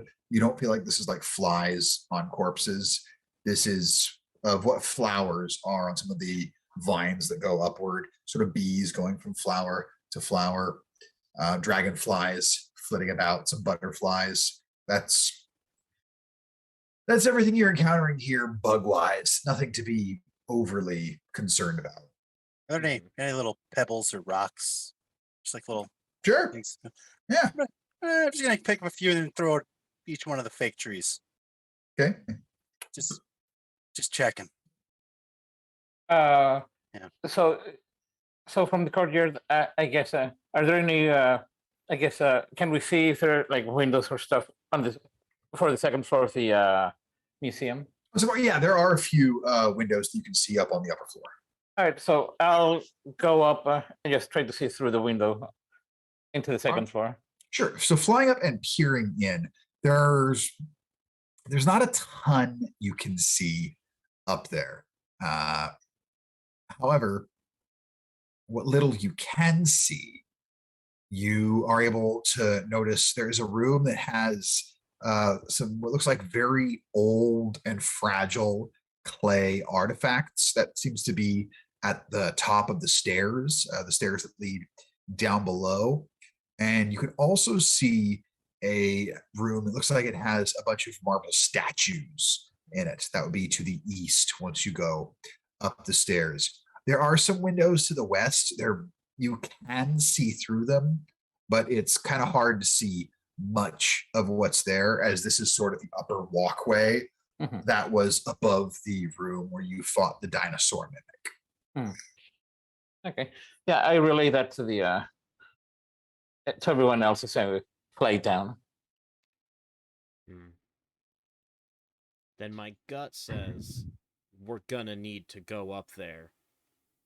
But my wallet says we should stay far away. yeah. Yeah, it's not like more mimics can be in the rooms with the most breakable items. Oh, Yeah. don't say that. I'm Yeah. only half kidding.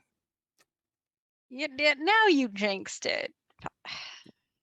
You cat to be kidding me. Yeah. But Also, by the way, when you said flights on corpses, my head just started playing a very dark version of my favorite things. Flies on corpses and mimics on dinosaurs.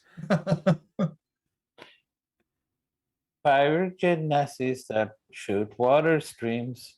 These are some of my favorite things. should we check the armory in case we want to take anything? Flies with on us? cadavers and blood flowing rivers. I mean, Extracted teeth and giant slivers. Pirates that go.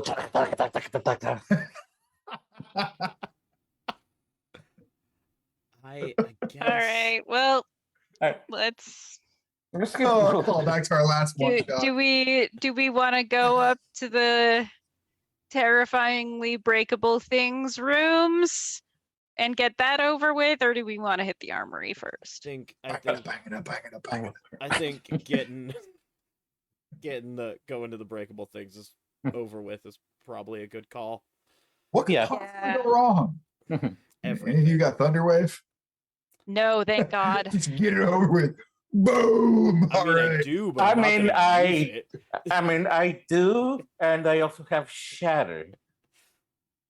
There's a reason that I haven't used Melf's meteors at all. Oh, I Oh, guess man. that's too Oh, high okay. level anyway. I'm so excited for when some of these things come out. Just the fucking damage you guys are gonna do. Absolutely not. I mean, I love this adventure. Well, a little further discuss. Well, I mean, the way that I see it is they were going to burn this place to the ground. Whatever doesn't get broken or burned is a win. So it's a valid point right there. So heading along to the east, you find your way into this wing that is just filled with various armaments from throughout history. You can see relics of war, suits of armor, weapons that have jewels encrusted along the hilts. Much of it is locked behind reinforced glass. You can see various sorts of heraldry that is war torn all across the walls. Each display has been very carefully arranged to give as much immersion in history as possible. And you can see a little side room. It's a very wide doorway that enters into it, where it's a continuation of the armory exhibit. Features the same amount of our assortments of armament, weapons, heraldry, much of it behind heavy reinforced glass.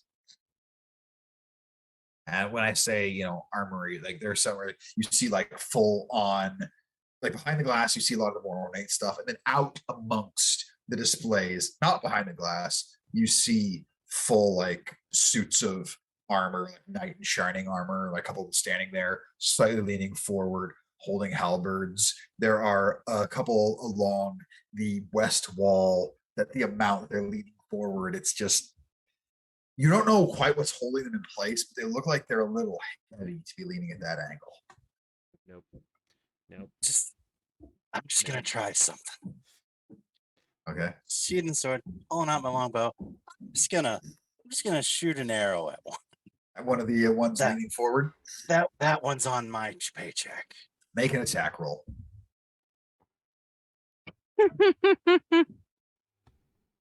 You can do it at advantage. This thing ain't moving at all right now. I don't need an advantage on this one.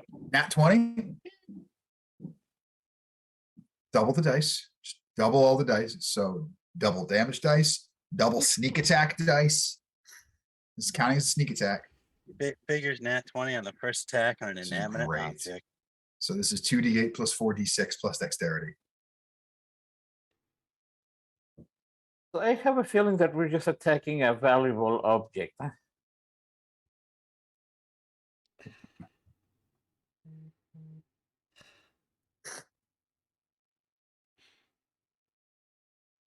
can't wait to see how much he rolls. It's gonna be great. I just want the total for my amusement because I know what's gonna happen.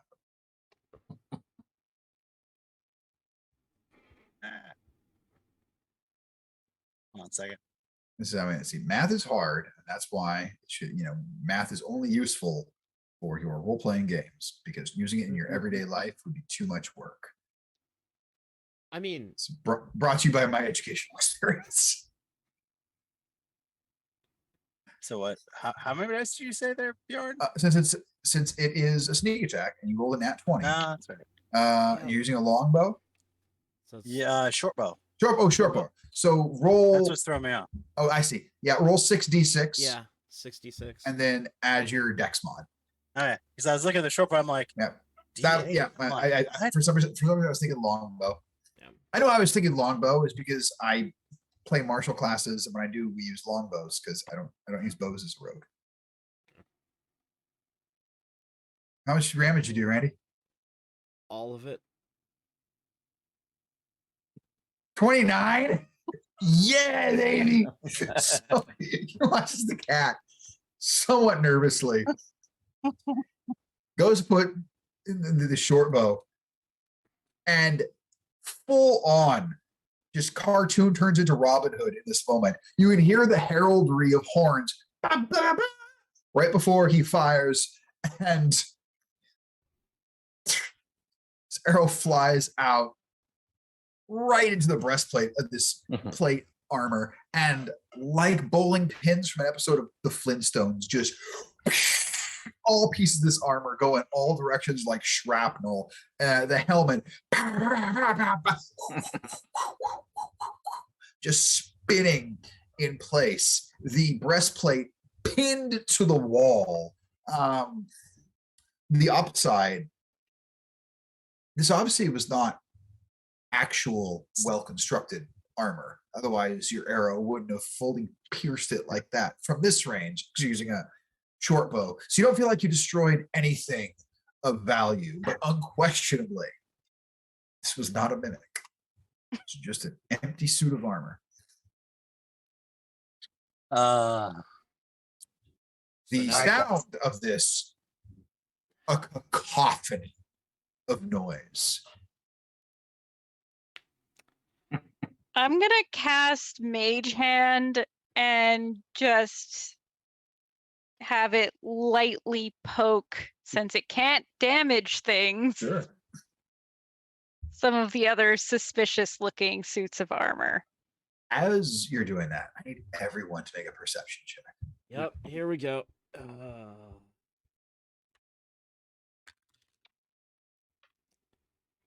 15. 4. No? 4 for me and 18 for my familiar. 18? What about you, Trey? It's a 10. It's so close to getting thrown across the room. Does your familiar have a name? I forgot to ask. Scrappy. Scrap. That's what you did. You said that. I put it out of my mind because I hate Scrappy Doo. That's why. It's my fault for saying Scooby Gang, isn't it? Yeah. Yeah. Okay. As long as I know I only have myself to blame.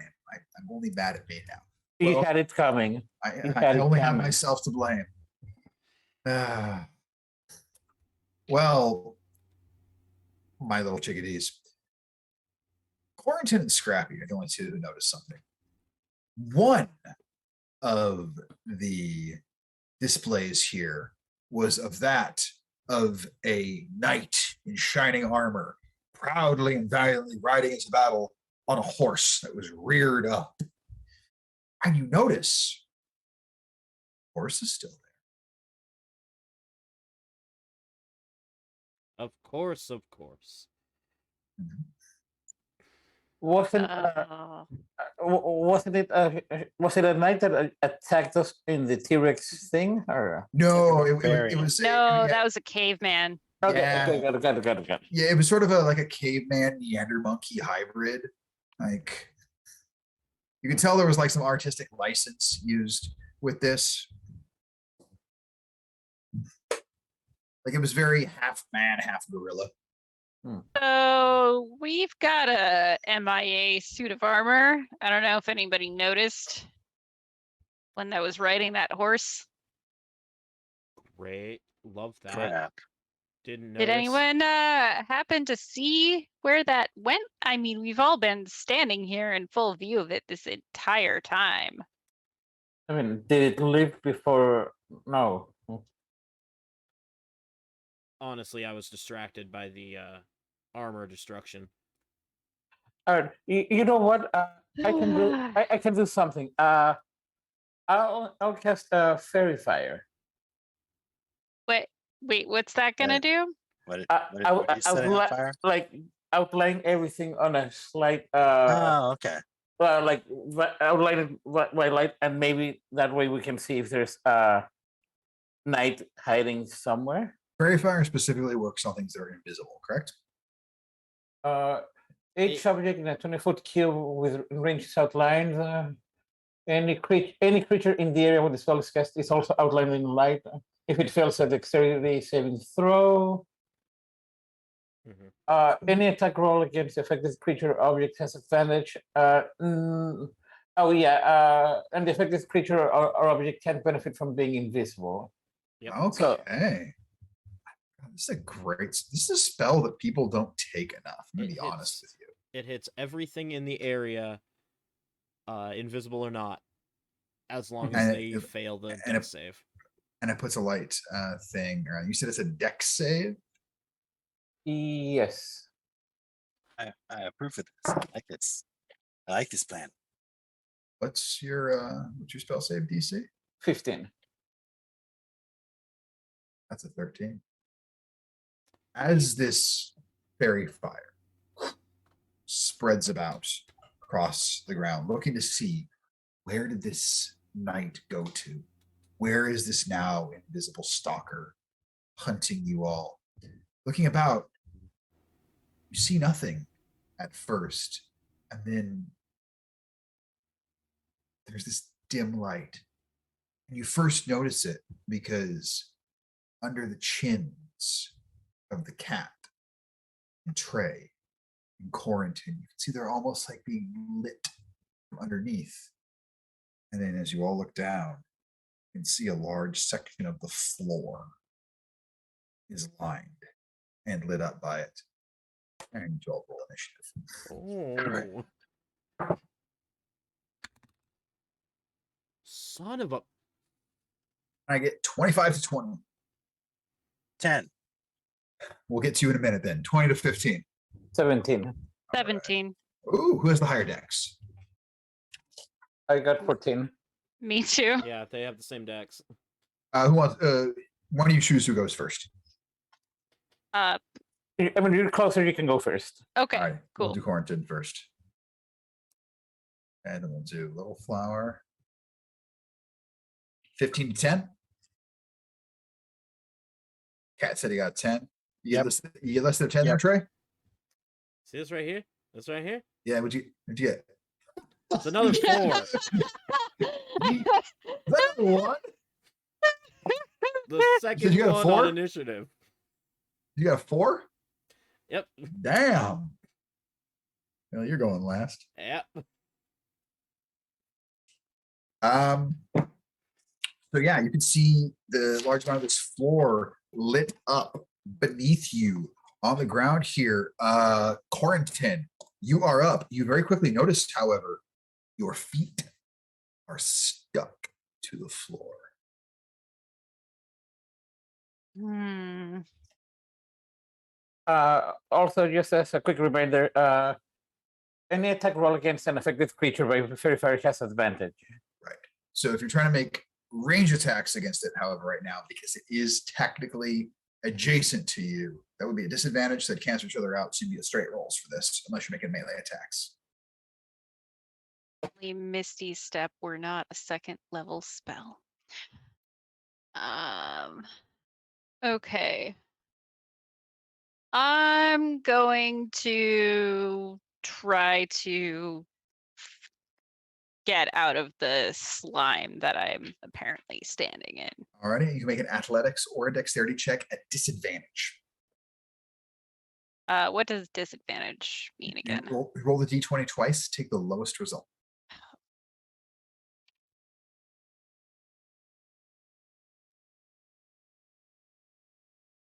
16. 16. You are able to, with just your Genasi fortitude, you focus and you're able to get your, I assume, boots that you're wearing free. It could be other tasteful footwear. I don't know your style, but you are able to, you're A free. little bit of flame licks up around the bottoms of them as Yeah. I work my way out. Just enough to break the adhesion there, much like a hot glue being stuck in a hot car melting away.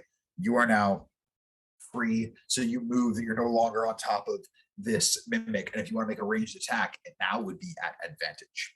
I'm gonna hit it with a ray of frost. Do it. Make that ranged attack. Roll. Well, that was an 8. 8 will actually hit, as this thing Wow. has a pitiful armor class. The armor class is 8 on this creature. You'll see that'll balance something else about it. Go ahead and roll damage. Great. 4. 4 points of damage. I don't As want Ray to of see it Frost balanced. crackles across its I full don't wanna see form. it dead. Quarantine, you are now off of this. Little Flower, you're up. Cat, you're on deck. All right. Little Flower will go, will fly up just because it doesn't want to be, they don't want to be close to the ground. Yep. And they'll do an Eldritch Peony Blast. Love it. Make an attack roll.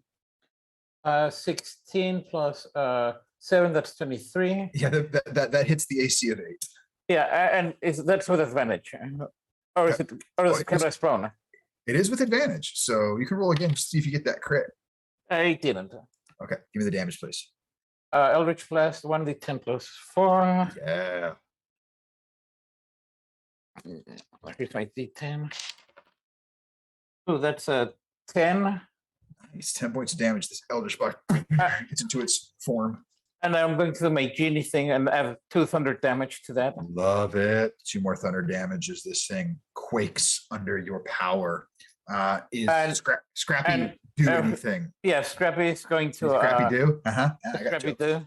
I didn't notice that. Where Thank are you. you? Scrappy do is going to, I guess, fly towards where the cat is to try and hold its action to help the cat if it tries to get out of the armor. Love it. Okay, so Cat, you are up.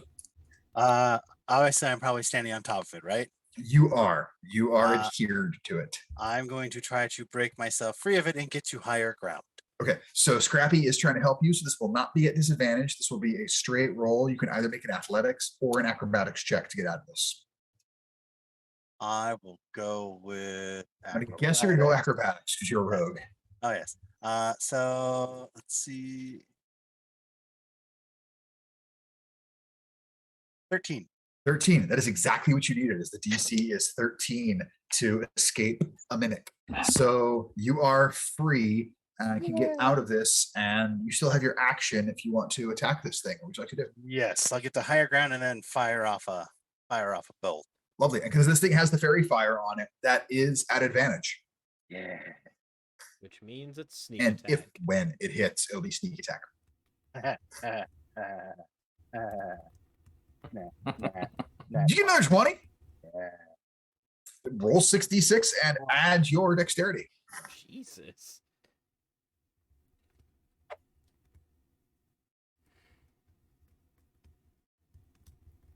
Six ones.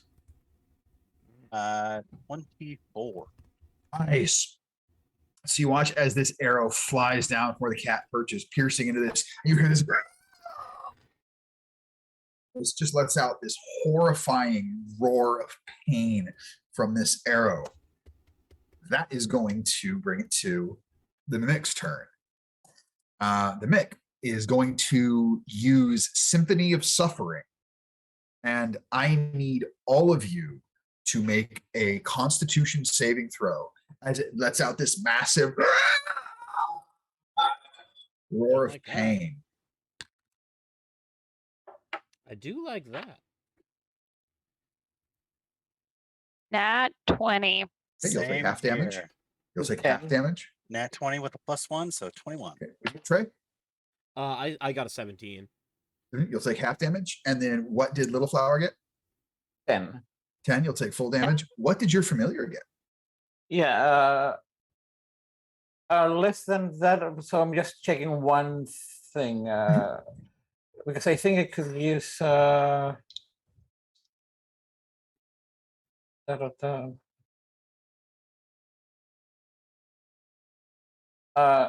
mean, I'll look for it. But yeah, you just told me damage. Huh? Okay. So you are all about to take psychic damage here from this. Oh, I could let my. The only thing is that I can grant my familiar resistance to whatever that damage is. Don't know that it's going to matter with how high I rolled. Let's see here. Also, it has 2 hit points, so. So you watch as Scrappy is just blown away by this. Little Flower, you will take 21 points of psychic damage. Okay. The rest of you each take, since you succeeded, 10 points of psychic damage each. Great. Great. Everything's So, fine. I mean, you just see a Little Flower pretty much get almost burned to the ground. I've got 3 hit points. Okay. Well, we'll see if you have any left after this, as it's also going to use Tendril Flurry. And it gets to make a swing at each of you because it has 4 attacks. I'm gonna use one of my portents Mhm. to give it a 1 on the roll that it makes for flower. Okay, so it critically fails on that. You watch as its tendril tries to come outward and it actually smacks against the horse that it was once riding on. See, against the cat, it Thank you. cat, that is a 13 to hit. 14. 40, that'll miss the cat. On Trey, that is a natural 1. 2 of the 4 attacks have been 1s. And then lastly, Quarantine, does a 13 hit you? It does. So But I'm gonna use shield. alrighty. So lots of all 4 attacks end up failing. The shield coming up as this tendril tries to come down, smacking off of it. That is all of this mimic's turn. And we'll see if next turn if it gets Symphony of Suffering back. But for now, it's Trey's turn. Yep. And Trey's gonna look down at it. Just, yeah, this might as well happen. And he's just gonna point the M3 point blank at it and shoot. Love it. Make it a straight attack roll because it's got that fairy fire on it. Yep. Actually, I sorry, need to do a concentration. Make that concentration check. Cut, and that's 9 plus 2, so 11. So just barely make it. You succeed. Fairy So fire's still up. that's a 21 to hit. Give me damage. That is, well, less than last time. It's still 11 points of damage. 11 points damage. How do you want to do this? I just with the biggest sigh of this might as well happen, just unceremonious down to the ground. Just So you all watch, and in this moment of unbridled badassery, Trey readies the M3, points it straight down, and this toothy maw begins to open up right beside him. You can tell where its next attack will be coming, and he, without looking, and you can hear the shell from the musket rip into this mimic, and it dissipates into a puddle around you. This mimic being no more. gross. Ooh. Does anybody have any healing or medicine skills?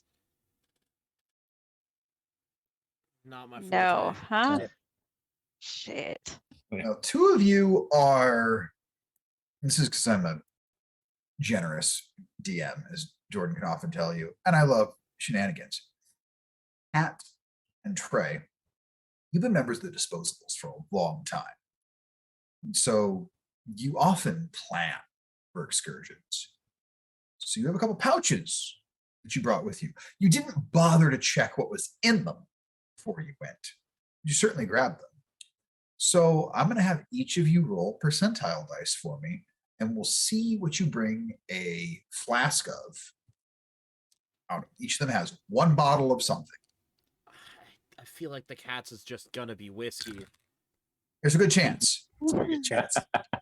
71. Did you roll 69, Jordan? I sure fucking did. Nice. I love that you know my faces. Nice. Jordan, you find 2 regular healing potions in there. You rolled 69. Nice. I'm gonna give you. That's because you got to get something nice for that. So 2 regular healing potions. You said 71 there, Kat? Yep. You find 1 regular healing potion. So you guys now have 3 regular healing potions to use how you wish.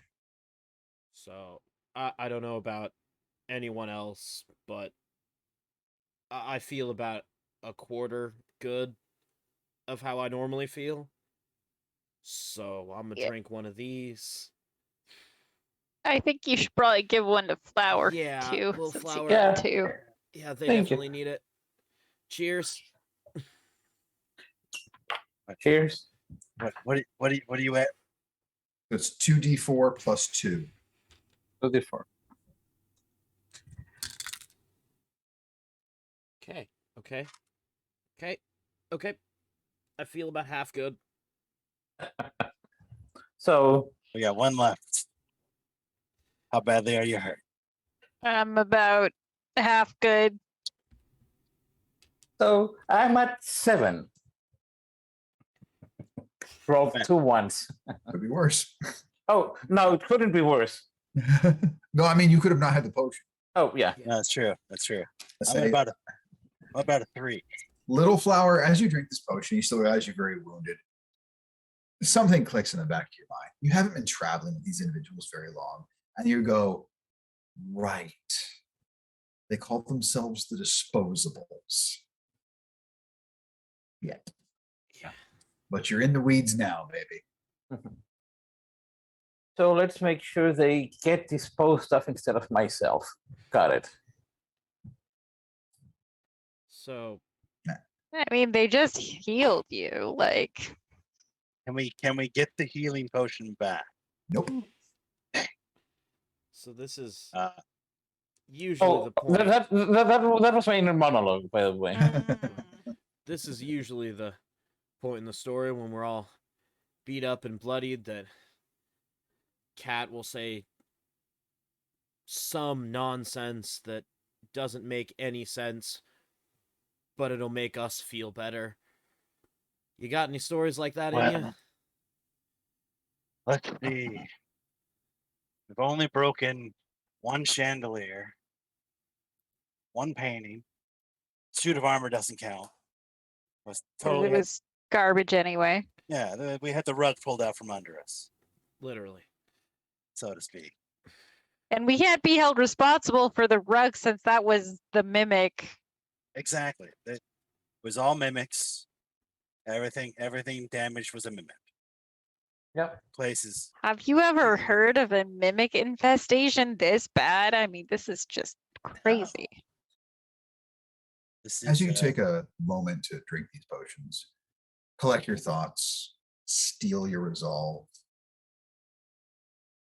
All of you, and especially Kat and Trey, you almost feel you can hear the voice of Master Zosaka in your mind. It is always darkest before the dawn, and when things look most bleak, that is the time when one must rely on those they can trust the most. In these times, do not let fear overtake reason, overtake courage, overtake all. It is yourself. Remember, you got to where you are by being who you are. Rely on yourselves. Anybody else hear that? Yeah. Who was that? That's, Backstory. Yeah. That's a long. He's.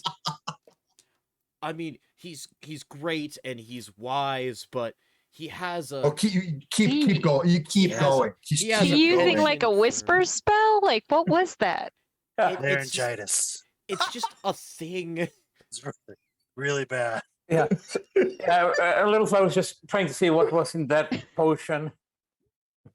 That's Sosaka. He's got a penchant for saying a lot of things, but just leaving out the one piece of information that might be helpful, that thing that you might want to know, I don't know, before falling for someone. It's fine. It's fine. It's fine.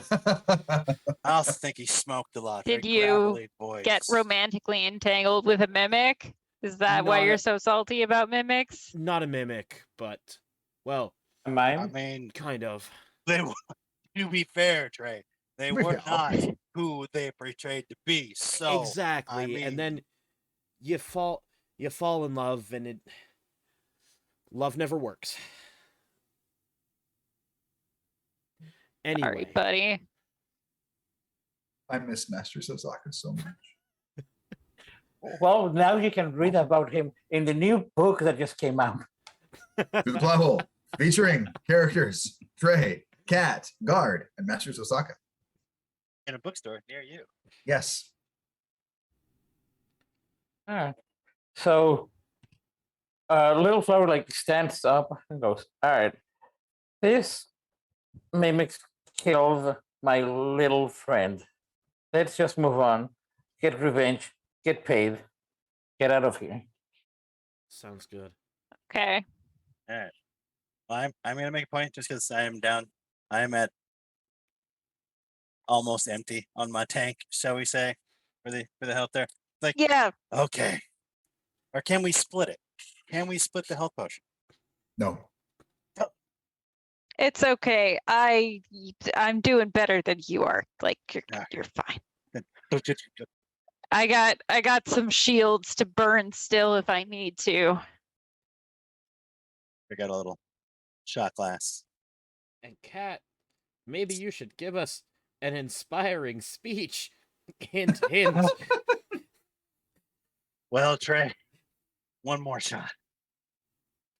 Did You know- did you have the feat inspiring leader or something? I do actually. Yes, he does. You can just say I'm using it and give him the damn hit points. I'm using the inspiring leader moment. I'm going to say it. When we marched on the shores of the Tripoli. I just All right. realized. So Jordan knows this about me as a DM. Randy, you don't. I don't read my players' character sheets in detail because A, I trust my players, and B, I'm just enough of a dick. I don't trust myself to take advantage of any weaknesses that might be on there. So I have no idea how many hit points y'all have. I just trust you to be. My attitude is, if you need to cheat at Dungeons and Dragons, you probably got some shit in your life going on bad enough that I'm like, if you need to cheat at this game so you can feel good, I'm not getting in the way of that, because therapy, it's hard to find a good therapist, and even if you have insurance, it sucks. So if that's what's getting you through the day, rad. I truly do not judge. So yeah, no, I don't know what the shit you guys took for feats. I didn't look. So yeah, if you're using inspiring leader, you got to say that so you can get those hit All right. points, man. I stand up there. When we were on the shores of Tripoli, Trey, and you were marching with me, we were there. My brother, I'm not that stands with me to fight these bears to be my brother. And as he says all this, like the Triple E, it does occur to you. You remember it was a battle in a shoe store where everything was just in very large and irregular sizes. Everything in this section was in with Triple E. So we saw the destruction of the size 10s, destroying the size 3s, and the size 4s, completely decimating the sandals. Size 3? You got a peg foot? Like, shoes didn't. No, pixies. I guess. You They never heard need of shoes too. Yeah. babies get shoes? I'm right here. Yeah. And you need shoes, do you not? It's just, Sometimes I usually No. just fly. I used to Right. sell. I used to But, sell you know, shoes. fashion. It's just sort of stupid thing. I'm like, no, Exactly. sizes would go down to a certain point, and then before the numbers go too much smaller, it just stops and then goes into kids sizes. Where for some effing reason, you're up in like the 30s and 40s of size all over again. It's just weird. Shoes. Shoes are wonderful, but shoes are dumb. They have like 0s and 2s and 3s and kids' shoes Yeah. now. It depends on the brand. I worked the brand and shoe model. section in Nordstrom for a little bit. Yeah, no, the Nordy's gets more understandable sizings. Mine were all like skateboarding shoes, so we did not have quite as much. Doing flexibility. European size weirdness. Yeah, it went very Euro very quickly. Anyhow, I So digress. how many hit temporary points? hit points do we get, Randy? Why, Jordan, I'm glad you asked. This is He why said- people tune He into our said in stream. producer. Let's see. We're 10 minutes. 2, 6 lines. Each character gains 5 temporary hit points per short rest. I mean, if you want to take a short rest right here, you can certainly try. Yeah. Oh boy. It takes an hour. Maybe we should like go back to the cafeteria or the office Yeah, to we take need our more nuts. short rest. That's, We need more nuts. Get some more protein, some crackers. that's a great plan. I like Yeah, that plan. you guys got Yeah. snacks. You guys got snacks and water. So yeah, heading along to the office, you go through that library where you see everything was the same as it was there, and the office of the curator, it really is a reflection of the man you met. There are papers strewn all across the desk surface. There are various beverage stains in the carpet. Some look like water, some look like coffee, some look like wine. You can see the trash bin is completely overflown. You look at his office chair, basically the silhouette of his body is sort of darkened in it. You assume he's just sweat so much into the chair that it has stained it. But you close and latch the office door here. You feel fairly secure from what he told you about it. And if you would like to take a short rest, you may, and you can roll some hit dice to get some hit points back.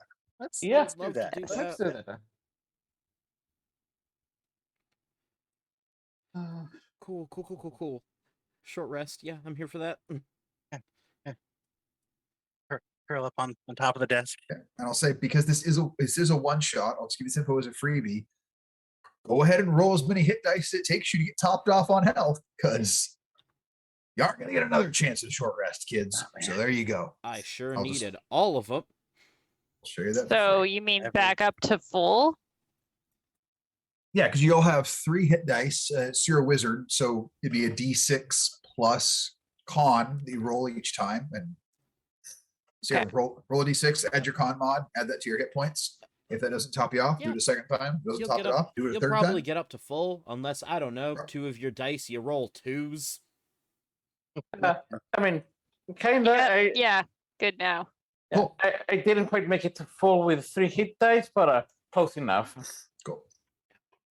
So I take it 2 of you are at full, 2 of you are at not. I am back at full now.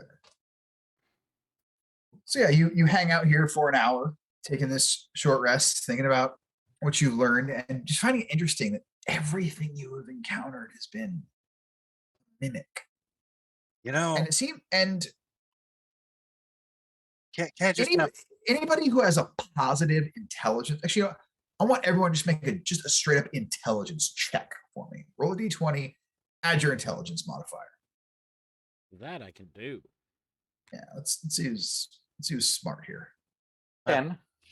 Yeah, I got an usually you 18, can't- oh, wow.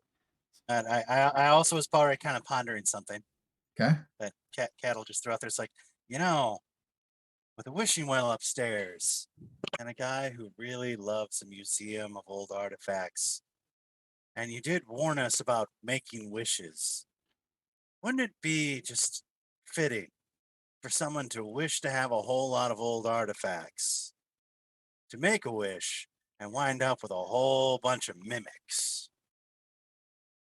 Did anybody else besides the cat get a 15 or above? 22, baby. 22. Trey, because you got more than a 20, you start pondering these mimics you've encountered. You really start thinking about just how adherent they are to whoever they touch. And by the way they behave, these aren't hunters, these aren't predatory creatures, these aren't things going out there looking to places for feed. Like, if these creatures were wanting to feed off the people of this city, they would go amongst the populace, they would go hunt there. They wouldn't just wait for whoever came into the museum to eat. Let's face it, museums are closed during certain hours, certain days of the week. They'd go to a public market. So it occurs to you, someone or something would have to have put these here, and very likely, considering where they were, replaced whatever was previously there. Mm-hmm. And you don't think the curator had anything to do with this. So if the person who would have been in charge of bringing in these artifacts didn't have anything to do with it, there has to be someone or something who is stealing artifacts and replacing them with mimics. Since we're already in the curator's office, Yeah. I want to take a look for records, because a nervous guy like that, he's gonna have records of of like which things came in and who brought them in. I want to check and see if there's any like a common donator. Sure. And I feel like that can be as part of your short rest, honestly. That's not extraneous to go looking through and reading stuff. And you don't find anything super common. Okay. on I'd this. then like to they've, look they've come from into, various sources. Yeah, I'd then like to look into life insurance policies for an hour and a half. Hey, I, I, I have a question during a short rest, and please feel free to say no if it's too much, even for a one. Yeah. Could I have during this time? Could I have the chance to spend an hour casting Find Familiar again, or does that go against the short rest? that would go against the short rest. Awesome, thank you. Yeah, just double checking. Thank you. I'd rather have the hit points. No, I figured you would. Yeah. That seems proper. And I just answered your question there, Jordan. And so, yeah, you take in that information, seeing there isn't anything super consistent about it. Okay. Just sort of wherever they could get things in from, that is where they came from. And yeah, go ahead. Mario. Is there like a log of when the artifact? I mean, there must be a log of when the artifacts came into the museum, right? Like an inventory. Most of this stuff's been here for quite a while. Okay. Nothing is like just got here a minute. And we're gonna stop for just a minute. We'll hook right back up. Anybody who's watching, this is gonna like blip for half a second there, and now we're back with everything. So yeah, you guys are in the curator's office. You've taken your short rest. You're not finding anything about a specific donor, and as far as when a lot of the stuff's been delivered, it has been quite some time. But there is one thing that stands out to you that would be information of value that you notice. That's specifically on the upper floor in the area that would be above where you fought the dinosaur skeleton mimic. There's a good amount of value, or perceived value, I should say, appraisal, written into each of these artifacts. And this upper area seems to have what you would consider some of the most priceless artifacts of this museum. We're talking creatures encased in amber, completely preserved prehistoric footprints. Everything there would be behind protective glass, but that is where the most valuable stuff would be. So if someone's stealing items, either someone's planting them or someone's stealing items and replacing them with mimics, then we have a possibility of an entire room filled with. Are you sure we don't want to set this building on fire? I mean, it might not be the worst choice, but idea. What if we go and loop in the curator on what we've found so far? Can't hurt. He's a little daffy, but it can't hurt. I mean, and that would do what? What's our goal with it? Let's just not bring him inside. Let's talk to him outside. I don't need him to let him see anything yet. Like, if we tell him what's going on, one, maybe we can get charge less for things being broken, but 2, he can tell us of anyone that's been moving really anything in or out, or even helping him categorize stuff. Find somebody that's maybe been keeping an extra watchful eye on which artifacts have been coming in. I like this plan. Good plan. What is everyone's passive perception? 11. 11, Well, 12?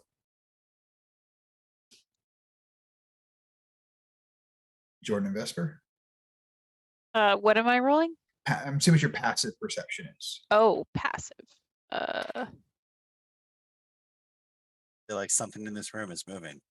I have a 10, like Yeah, just okay. wisdom 10. What's Trey got? Say what one more time? Passive perception for Trey. That is. Come on. Show me the thing. 14. Cool. I just need to know that for a possible thing. Thank you.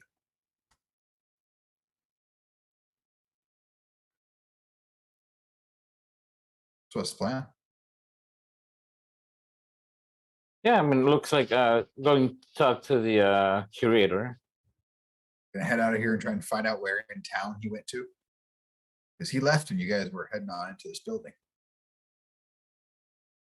You don't have his address. I mean, if we don't really know where he is, then maybe we just go check out the upper floor and see what happens. I mean, Are there I aren't there can- any like employee records in his office where like his address might be listed? You do find a cabinet that is locked. You can certainly try and get into it. Okay. I break out my thieves' tools. Cool. So roll a d20, add, are you proficient in thieves' tools? Yes. Then roll a d20, add dexterity plus proficiency.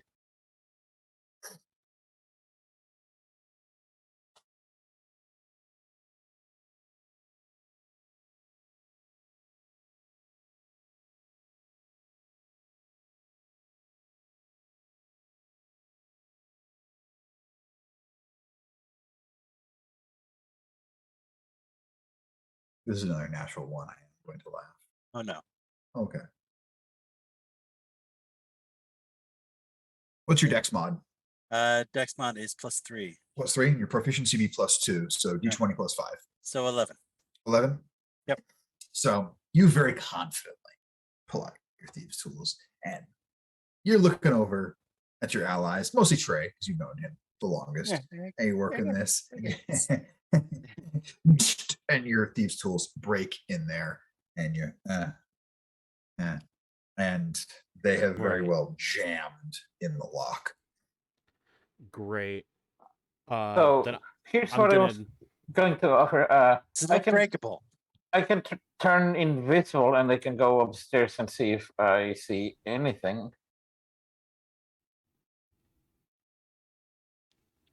But then you'd be alone. Yeah. Yeah. No, let's no going not alone. not do that. I don't know if mimics, because I mean they do have eyes, so they might need to see, but they might not need to see. I don't know if they need to see or not, and that's not a thing I want to risk. Yeah, I mean, I could make sure not to touch anything because I don't have to touch the floor to walk. You've But- spent enough time around Trey that you very much know people going off by themselves. Yeah. Because of his past, he's very against that. Yeah, and then I remember that I go, oh right, I'm an intern. I'm still learning. An intern. You know what? I know that it's pretty jammed, but I'd still like to try and take a shot at opening up. Maybe not trying to pick the lock as much as just trying to. But just bust it. Yeah, let's try and break it. Because I'm thinking of using my my artificer right tool for the job thing. Ooh. Okay. Where I can just have the right tool for the job. So yeah, if you want to use that, you can make an attempt with thieves' tools. I will say that you can do proficiency plus intelligence Okay. for this, because as an artificer, you would have a special one here for something that's jammed. I don't know if that's an actual thing, but it sounds cool, so I'm going to go with it. So the DC is higher than what the cat encountered, but we'll see what Yeah. happens. So let's see. So that's 19 on the die.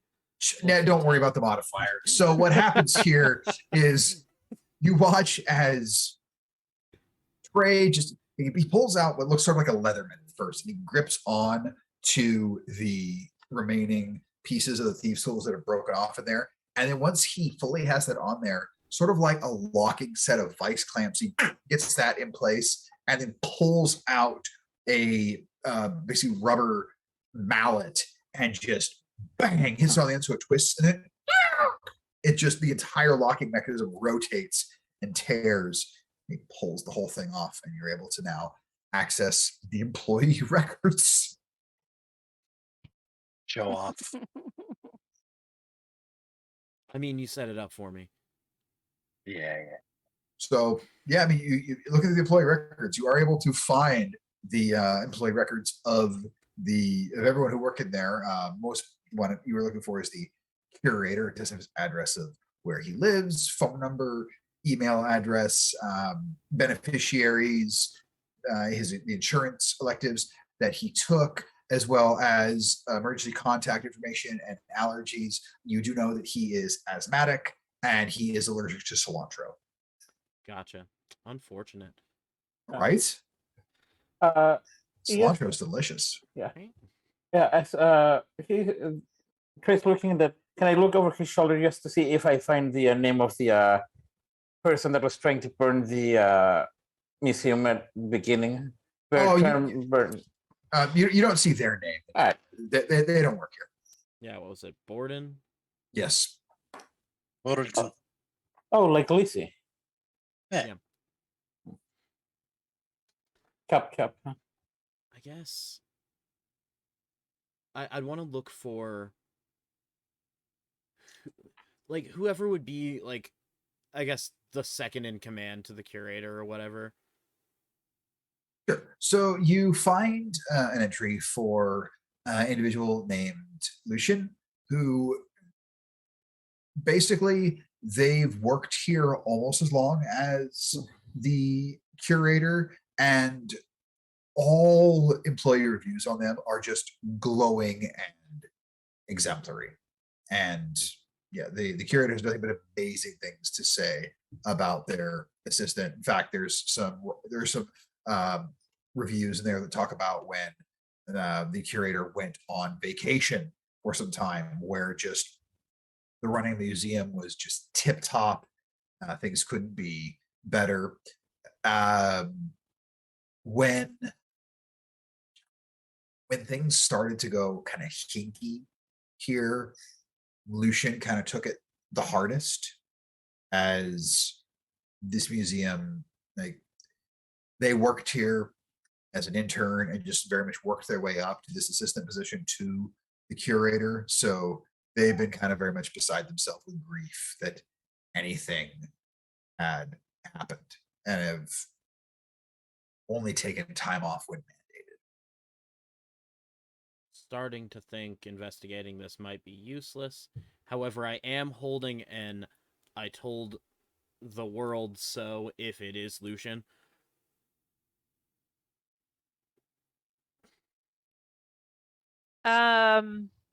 Does it have both either of their addresses in there? Oh yeah, I mean it's got where they live here in the town. Okay. Well, do we want to go pay a visit to the curator or Lucian right now?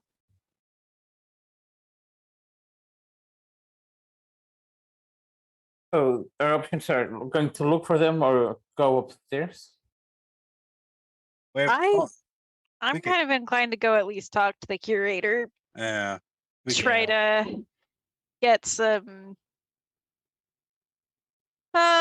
Yeah, just see what he thinks about all of this, and like noting that the room that has all the most priceless stuff in it is also probably the most infested with mimics. Mhm. So we Also, have his before phone number, right? this- Do people have phones here? I mean, he has a phone number. He does have a phone number.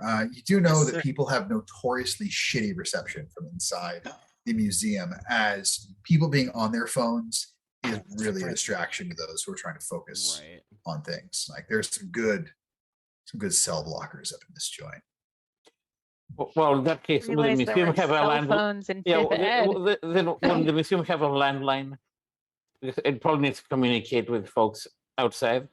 There is a landline in this office, yes. Okay. Let's give the curator a call. Who's getting on the phone to make this call? Hey, Yeah, I can, I guess. Ah, I'll do it. I can intimidate him if I need to. no. I'll do it.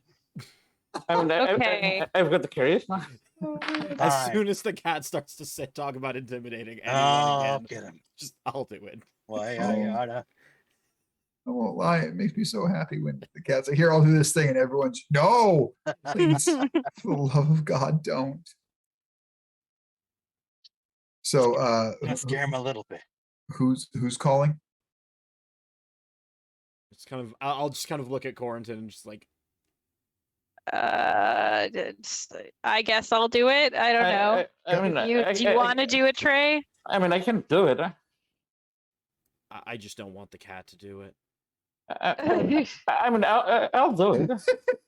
I grab the phone out of the cat's hand. All right. So Trey is making the call. All right. No, I'm So- still so- handing it to Little Flower. Okay, so Alright. Or, so, well, I'm holding it up for Little Yeah, Flower. yeah, I you're know holding it up for Little Flower. so it's with yeah. So I just after the fourth ring, you hear this. Hello?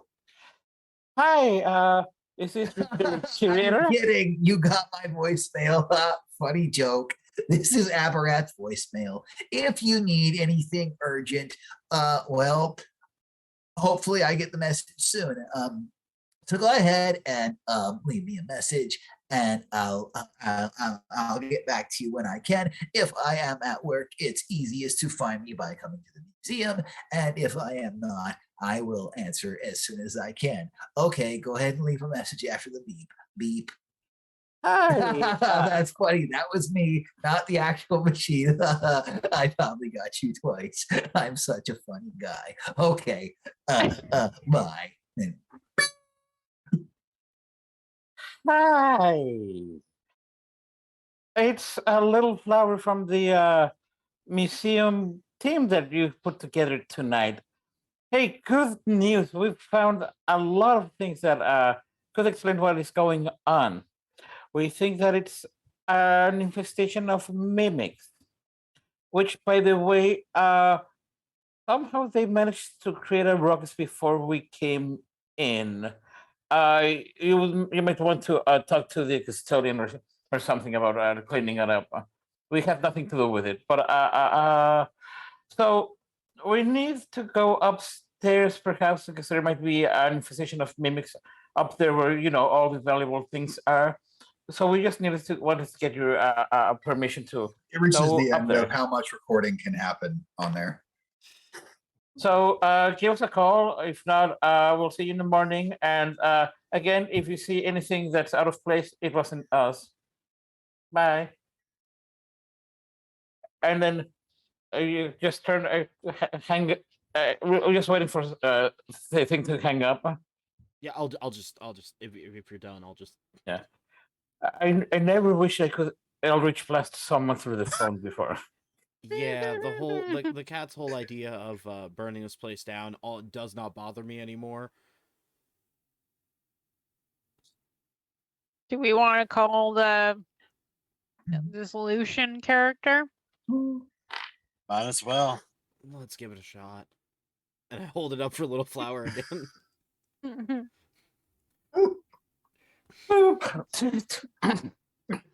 Your dilutions number? Yeah. Yeah. So about third rings. Yeah, Hi, is this Lucian? maybe. Who's this? My name is Little Flower. I'm No, with no, no. Hey, I sent in my donation for this month. I meant it when I said I'm strapped for cash. Just give me a call, but I don't know. Hey, I'm with the fine. It's museum. good. Click.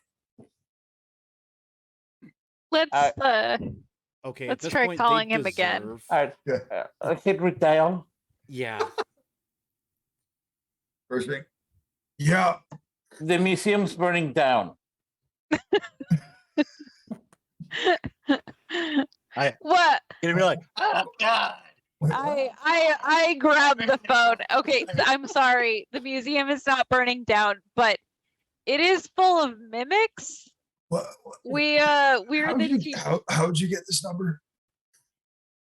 We're the team that was hired by the museum curator to deal with What team? Who hired what? What? your coworker, curator of the museum. Oh, hired yeah, us yeah, Abarak. come Yeah, he's my boss. Investigate. Yeah, because all of those people are going missing and body Holy parts shit. are turning up places.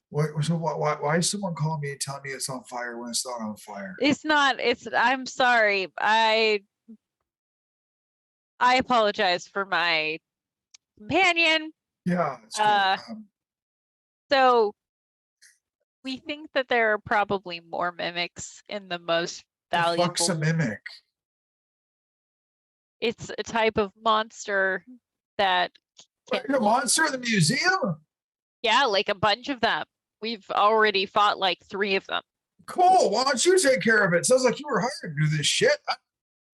I'm the assistant manager, yo. I don't. What do you want me to do? The issue Come is down that there with my boots and like clobber them. This isn't a This is like a creepy bug. They're killing people. I've never even been okay. Well, technically, I've been in a fist fight, but I got my ass kicked. But I've never actually landed a punch in a fist fight. So what do you want me to do about it? So can we do what we think we need to do to kill the monsters? it might result in some of the more expensive artifacts getting damaged. Oh, you can't damage to the artifacts. Do you understand what a museum is? Like, what? Yeah. So, So a your thing- museum is infested with monsters that can look like anything. Then uninfest it and find out who's infesting it. okay, but what we Okay. need you to know Uh-huh. that we have figured out now, before I'm on anything else speakerphone happens, now? The fuck? is Okay. that look, we are trying to make sure that we are trying to help you out and do our job, so you need to listen up so we can make sure that this job is done right. Okay? Okay. I'm listening. There are going to be a number of things missing from the museum when you take inventory after this. And that is not because we took any of them. And I need you to understand that this is me being sincere because I want to be paid properly. Is that the monsters that we are fighting can look like anything. They have taken the place of many things already in your museum. Like there was a suit of armor that was atop a horse. No. Yeah, that suit of armor that was on top of the horse, That was my whatever favorite. suit of armor you thought that was, Yeah. it wasn't. Because Oh. It was a mimic. monster. Oh. So you can That was my understand why we favorite. want to tell you about this being a thing now, so that when we deal with the infestation and you come back, you Yeah. realize that someone else has been stealing the things and leaving mimics in its place. Okay. So like two things. Really? The one on the horse? That's somebody stole that? Yep. What was my favorite thing? I really liked it. That was really cool. That's Well, at least we still have the Tyrannosaurus skeleton. No, that don't- was a don't- monster too. Yeah. Oh, not Rexy Rex. Yeah. Oh. Okay. So 3 things are gonna happen. 1, I need you all to just write down a manifest of everything you discover that's been taken and replaced by these whatever you call them. 2, I need you to go up to the top floor prehistoric wing and make sure that the specimens, like the amber relics, that they're all still there. Like that is the most valuable shit we have. And 3, I'm gonna go walk to the bar and I'm gonna drink until I forget my name. Okay, but before you drink, until you forget your name, can you write Uh-huh. down that we had this conversation? I will promise that I will do that. Okay. Also, if since the ones that we have run into so far Uh-huh. were that knight, that suit of armor, the rug, and Rexy, Yeah. did the same person happen to sell those 3 things to the museum? Oh shit, no. Okay. No, we've had that suit of armor for the past 3 years, and Rexy, that was the crown jewel of our prehistoric wing for, oh gosh, almost the past decade, or at least up until the bugs and leaves and amber when those came in. Because I mean, when you've got real deal stuff that you can see, whoo, people want to see that. But those are real well protected. We got those under good heavy plate glass. How long after those came in did people start disappearing? Ooh, at least a year. Oh, darn. Okay, so it wasn't right away. No, it had them for a while. Who else would have access to be able to get in here and replace these things with look-likes? I mean, as far as like all access keys, well, I mean, there's Aberrat, curator. There's me. There's we have 2 people on the janitorial staff, and then we've got 2 people that no, 3 people that work security. Like we hired somebody a couple weeks ago. Are any of those people Borden? Because I want an excuse to hurt him. No, Borden's an asshole. He always has been. Okay, and these people have been disappearing for the past few weeks? Yeah, it's been a few weeks now. Okay. Okay. Who is the new security person? Oh, her name is Sariel. Okay. And do you have any of the security people working or at it, like in or around the museum right now, or do you have them Oh, sent? I think Sariel's working. We're not open right now. Like she was scheduled to work the day shift over the next couple days, but she's got time off right now because we're not exactly open because, well, people die and stuff. Yeah, I know you can't miss her. Long dark hair, wears it in a braid. Usually, just real quiet, keeps to herself. Okay. Well, thank you so much. You're welcome. Can I go drink now? Because this has been upsetting. Yep, just make sure to write down a quick note about what we discussed before you do that. I swear to you, I've been writing it as this conversation has happened. I got it here. I'm going to leave it by the phone so that when I come back tonight, very drunk, it'll already be there. And when I find it tomorrow hungover, I'll know that we had this conversation. Okay. Just make sure that you don't accidentally eat it along with whatever the late night food you're gonna eat when Why you're would I eat paper? I've heard it happen before. Are you on a weird diet? Because that sounds like some sort of like messed up. It's not the kind of fiber you want, my friend. Like it is a thing that drunk people would do. When I get drunk, I only eat things that are very greasy. What? Okay. That's better call than eating paper. All right. Well, Yeah, I hope you can find some solace. The bar that I'm going to has a wonderful appetizer platter, every item of which on it is fried. I think I will do okay. Okay. I'm going to eat my weight in mozzarella sticks. Have fun. I don't know if that's possible right now, my friend. I'm hanging up now. Okay, goodbye. That note is going to be so covered in grease that it's translucent, Possible. and I'm just ready for that to be existence. Yeah. Do you mean translucent? Could Well, be. now I do. Hmm. Okay. Well, that was very illuminating. Like So that was a thing that happened. That's, we have a solid suspect here. well, Do we Well- want to go try and find Sariel and just deal with her directly, or do we want to just I take mean, out the Do we, mimics? do we even know that she's involved? she started working a few weeks ago.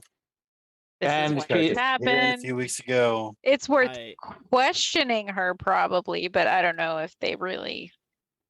Yeah. I mean, too. Suppose we will have to clean out the mimics either way. Yeah, here's the one thing that I'm thinking.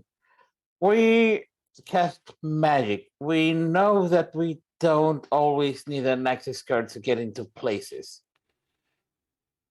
hmm As you're having this conversation, you hear this very loud clattering sound coming from somewhere in the building. Sounds like it may have come from a floor above you. No. Shall Yes. we? Yeah, to quote Sosaka, I bet space dollars to space donuts that we're gonna go upstairs and find her right around all of the everything. Probably. All right, let's go check it out. And Let's so we're going. do it quiet. The little flower's just muttering, just audibly enough for everyone to hear. It's probably going to be the curator just for insurance money or something. I need all of you to roll stealth checks because it sounds like you want to try and do this as Oh. quietly as possible. Yes. I'll cast invisibility on myself. Okay, so you can make your stealth check with advantage. Whew. Oops. I'm real glad that I'm an armor artificer. Otherwise, that would be real not great. If you're walking along, banging it, banging it, banging it, banging it. That's Uh, the paladin rolling a stealth check. 16. 15. Okay, 15, 16, 18. 18. Yeah, that is a 17. Okay, wow, 15 is the lowest. Very good. So you all feel fairly stealthy. And as you're heading along through this museum, reaching the stairway that goes upward, you can see that there's a bunch of copperware that lines the walls on the double stairways going up, clearly from early civilizations, era when they first learned to do some metal work, all behind glass cases. And then you reach a upper area where you notice behind these locked glass displays, you see very old and very fragile looking clay objects. Does anyone have proficiency in Arcana or History? Yes. Yes. Yes. Anyone who has Arcana or History, please roll said check. 10. Okay, No, actually, sorry, 12. 12. All right. Anybody else? 16. 16. All right. So, Kat, you're the one who notices two of the vases you're seeing here. The shape of them looks very odd and unnatural. Like if you imagine a vase having two, like a silhouette that's symmetrical on both sides. On these two, one side is the same as all the others, but the other almost has this distended protrusion on it, on two of them.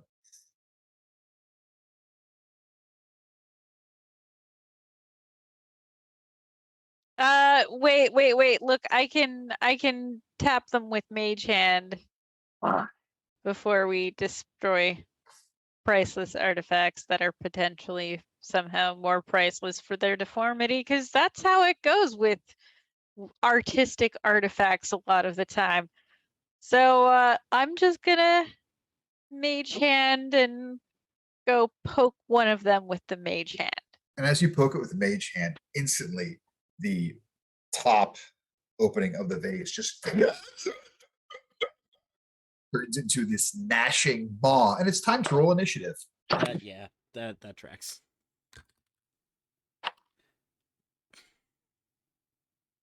$25 to 20.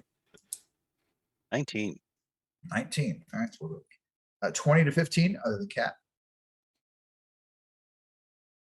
15 to 10. 11, because when I'm not rolling a 1, I'm rolling 2 of them. All righty. That's definitely a thing that happened. So Little Flower and Corentin, what did you guys get? 8. 4. Okay. So Kat, you are up first as this pot is and the other one starting to move along with it. Make an attack roll.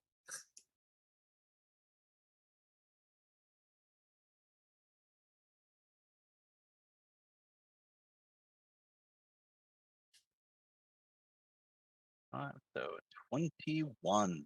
You don't even need to roll damage. This doesn't have enough hit points to matter. Your arrow just pierces through it.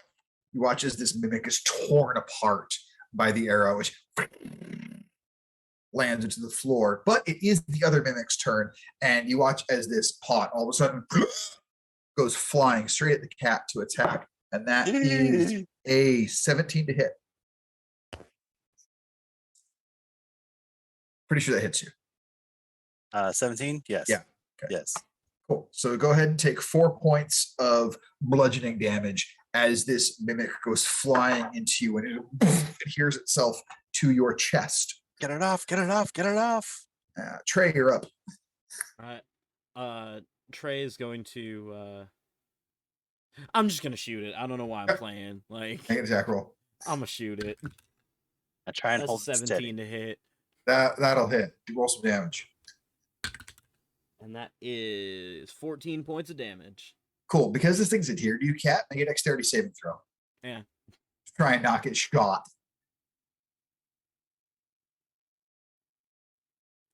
Oh yeah. Oh yeah. 19. 19. So you full on just somehow are able to just fully bend your body out of the way. So it's behind this mimic as this musket ball rips through it. But these two mimics are very dead. He's the cat. He doesn't get shot unless it's funny. Exactly. Move yourself along this upper area. You see this old marble statue of what looks like an orator in mid speech, surrounded by all sorts of flowers by various well-wishers who have gone through the museum. You can see off to the east, it is another continuation of the armory exhibit, all sorts of weapons, armors, and heraldry. And just beyond that, before the walkway that leads to where you're trying to get, you can see all sorts of ancient tools in the distance. So right near you is a statue, then weapons, armor, heraldry, before you reach the walkway. First of all, Little Flower will cast Druidcraft to make all the flowers bloom again, like just restore themselves. Aw, how sweet. For it. So do we want to tap all the armor? It's gonna take so long. Well, let's just do an investigation and see if we find anything else that looks wonky. I'll back you up on that. Cool. Sounds like a plan. All right, so let's have Corentin roll investigation with advantage.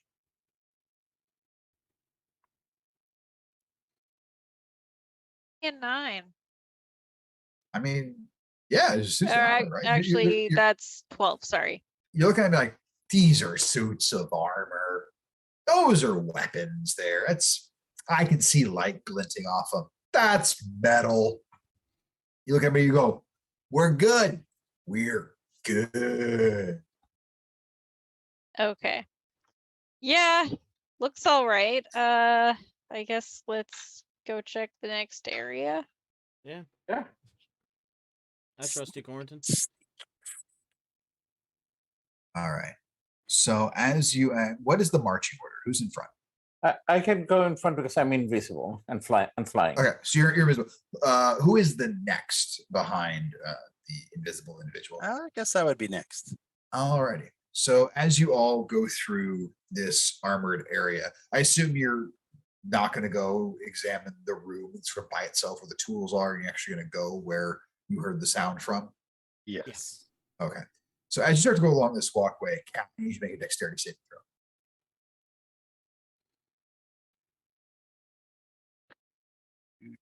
You 16. As you go along, nothing happens. Just having you roll for the fun of it, because that's what I do. Awful. Yeah, it's one of my favorite things to do as a DM.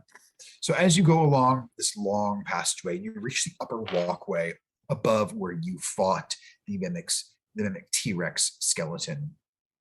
Looking here, you see that this second floor of this exhibit, it seems kind of lackluster at a glance. And then you notice that it's because all the interesting pieces here, they're just up behind protective glass. This is not a place with big fancy paintings or anything there. This is for someone who's truly interested in history. And nothing really stands out to you except for what? Oh, I was gonna say, like, I'm gonna just use a spell slot to do it quick and just put the headgear back on to cast Detect Magic. The only thing up here I've noticed you see is you see a humanoid shape, you assume female, that is fighting with one of the locks on one of these glass cases. And she's got this large satchel over her shoulder. And she turns her head and she goes, "Oh, I wasn't expecting company." And she takes the satchel off and swings it, and you watch as this amorphous blob comes out and comes into this form of just crap. nothing but a massive, nasty, toothy maw. And let's roll initiative. Do it.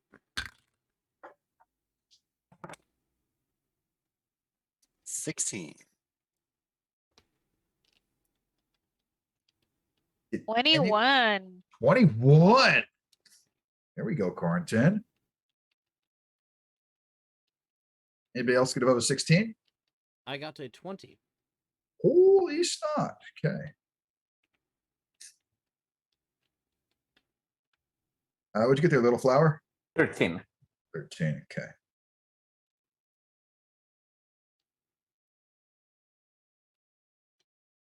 All right. Quarantine, you are up first as you see who you assume to be Sariel here. You assume this because she is wearing her museum security uniform as she threw this bag forward and a minute came flying out of it. You are up against these two. What do you want to do?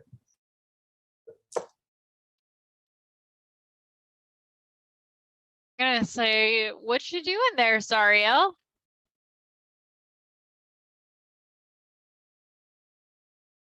She's not going to say anything in response. She just looks very, very just shit. I am going to cast Tasha's Hideous Laughter. Ooh, what's the save on that? 13. And what's that? Wisdom. Alrighty, that is total. It's a dirty 20.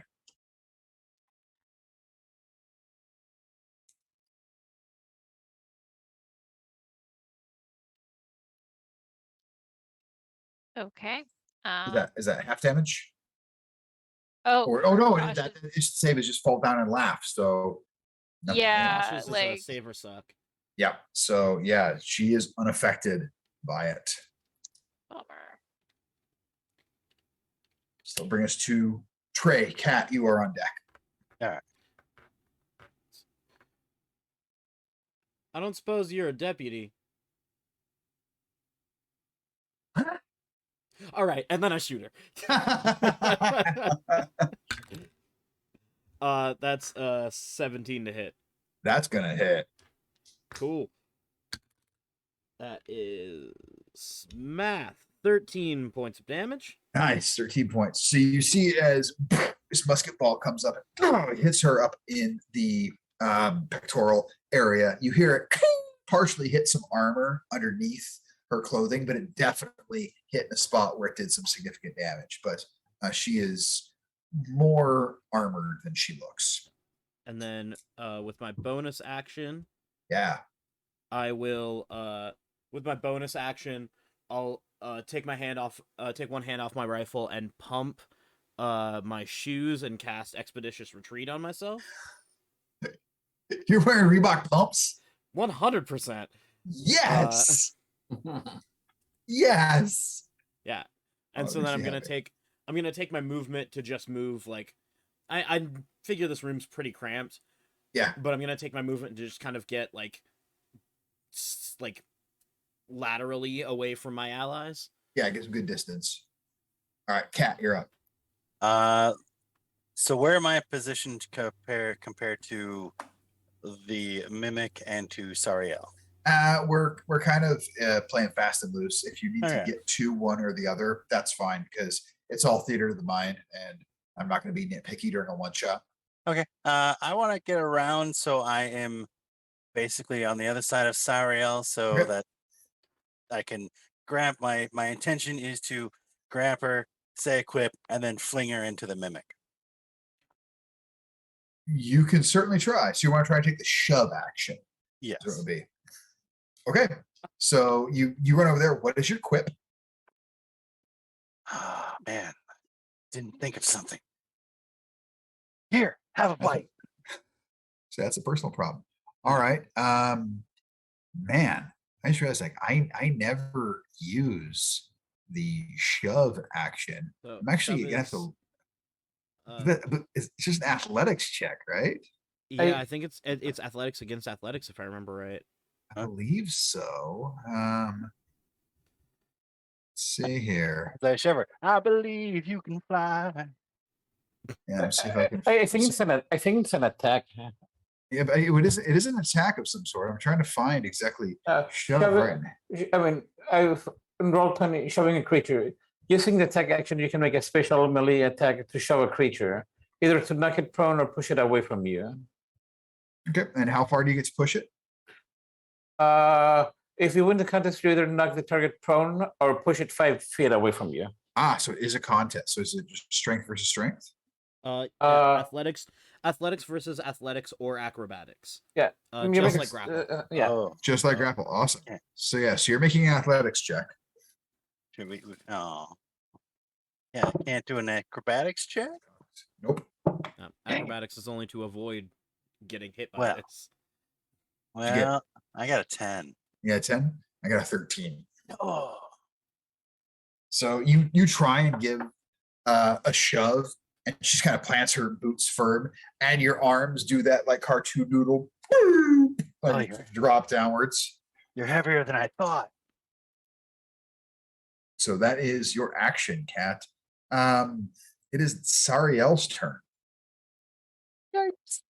She kind of smirks. Well, I've got more surprises than you might realize. She's going to take 2 attacks on you, Cat. Oh, man. And it's cons. First one is I don't think a 12 hits you. No. Second is That is the definition of a surprise. yeah, that is a dirty 20 to hit. And you will take Nothing. I take nothing. you take 9 points of bludgeoning damage as with these brass knuckles on her fist, she boosh pops you right in the face. Tweet, tweet, tweet, tweet, tweet, tweet, tweet, tweet.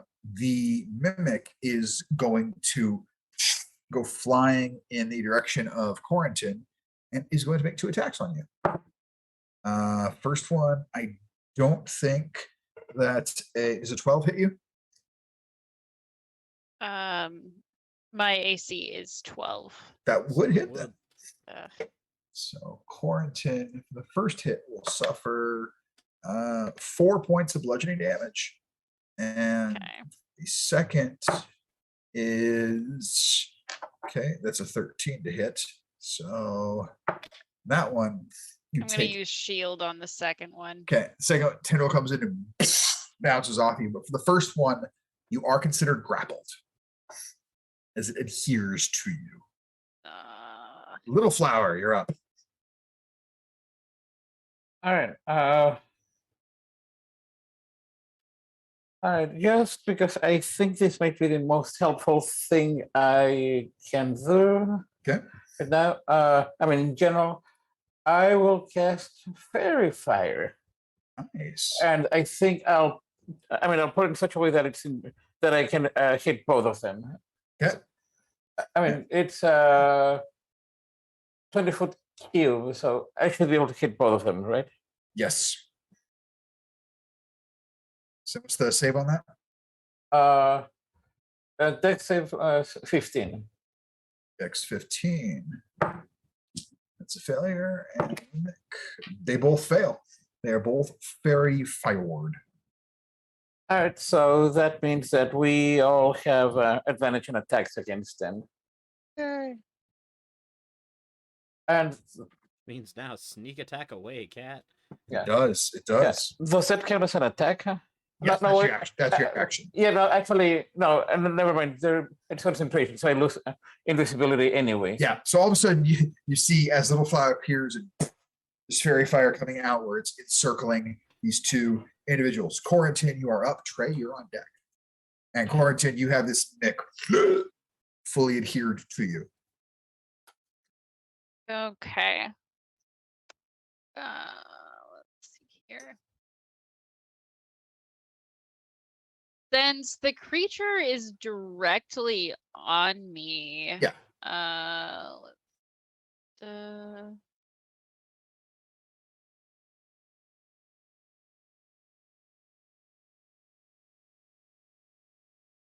I'm gonna do a produce flame directly on it. Nice. What's the save on that? It's con, right? Let's see. Yeah, doesn't matter. It's natural too. Whatever the save is, I just failed the shit out of it. So why don't you go ahead and roll damage? Okay. Yeah, it doesn't say what the save actually is in Yeah, here. produce flame is usually not a combat spell. Well, it has damage on it, so Fair enough. I'll take it. yeah, it's hit DC plus 4. I don't know. So it'd be an attack roll. So just Oh, okay. But Yeah, roll- it's directly on me. So okay. yeah, I'm fine making a mistake. I rolled the piss out of the save. Let's just give it damage.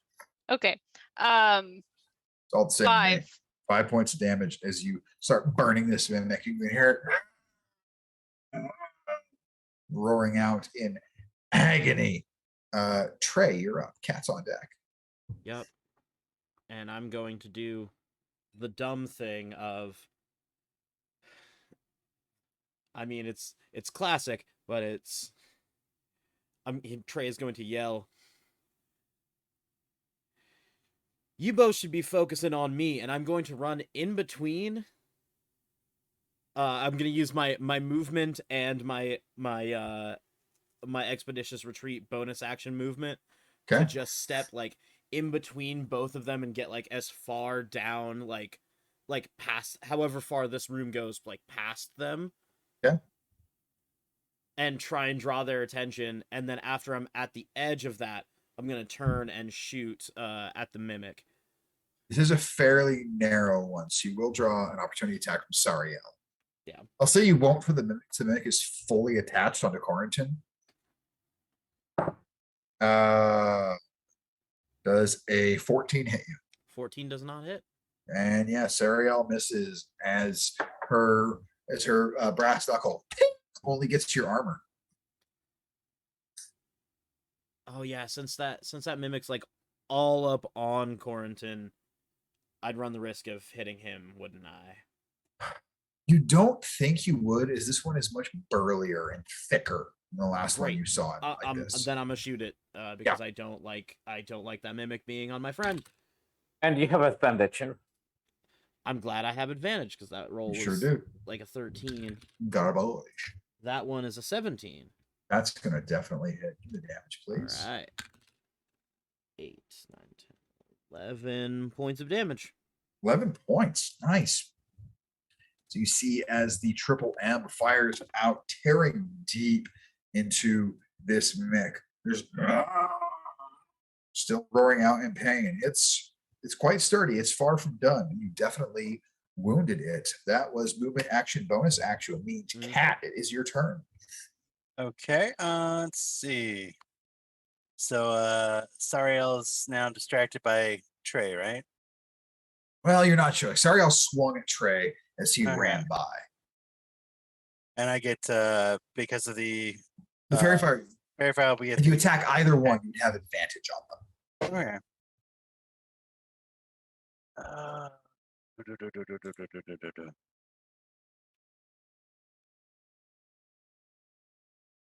Question on that. With Yeah. can sleight of hand be used to steal things, right? Or is that no? I mean, is there something specifically you're trying to steal? No, the possibly her knuckle busters. Her knuckle busters. She has a fist, Yeah, and they're like, yeah. I'll put it this way. You can try. You're welcome to try. I'm not saying no. I'm just saying you can try. It's not worth it on that one. I am going to try and. Oh man, I want to try and get her, knock her down so she's less of a threat. Okay. So I am going to try and grab her and flip around so I can try and get some leverage and flip and fling her. Okay. So I would call that first like you'd have to use your action to grapple her this turn, and the next turn you could try and throw her. Okay. Throwing her would be a strength check, just so you know. I'm not worried. Okay. So make an attack roll. Try and grapple her.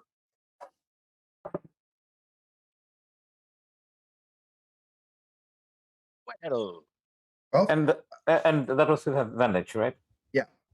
with advantage. what's the advantage on that one? You just roll twice, take the higher result. Oh well, let's.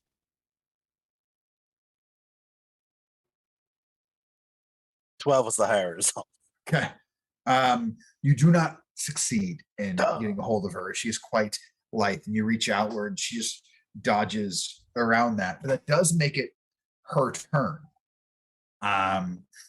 You watch as she extends her arms out to the side, and these 3 motes of flame pop up, and she's going to cast Scorching Ray.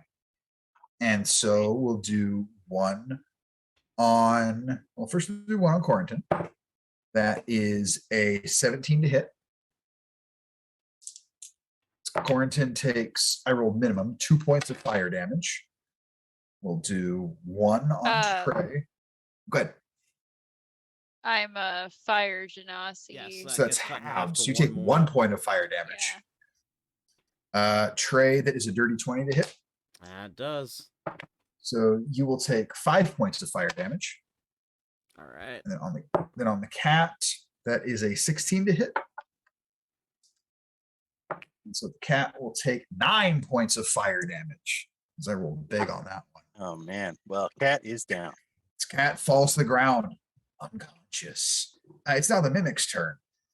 And the mimic is going to use its fury attack as it's attached to you, Quarantine, and it's going to make 3 melee attacks. First one is it's an 18 to hit, a 11 to hit, and a 24 to hit. So I'm guessing 2 of those hits. Yes, 2 of those hit. So you will take a total of rolled like shit. 10 points of piercing damage as it throws these spikes into your chest. Glad you rolled poorly. Jeez. I'm not. Little Flower, you're up. How high are the ceilings? From where you're at here, I'll say about 20. No, we'll say about 30 feet up. All right. So, all right. Is there a way that I could cast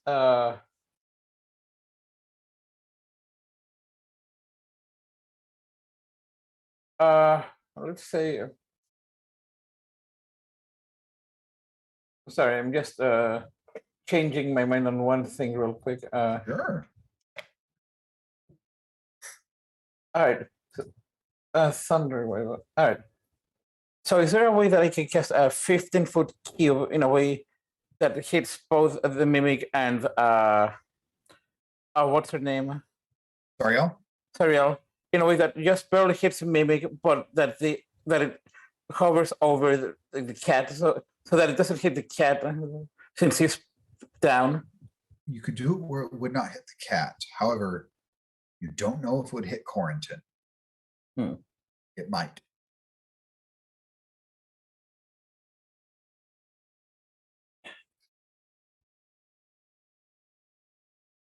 All right. Oh wait, and if it were a 10-foot sphere, would that make it easier? Harder. Harder. Yep. Yeah, you can certainly try. You definitely won't hit the cat. There is a chance of hitting Quarantine. Currently, how are you doing? Do you look hurt or?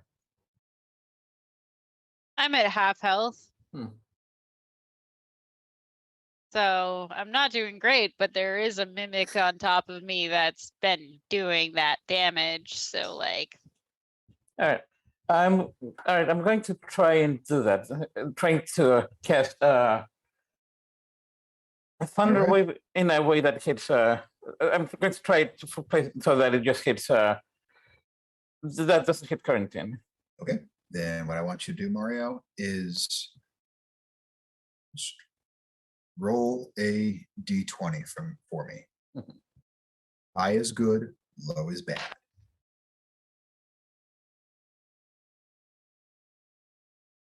3?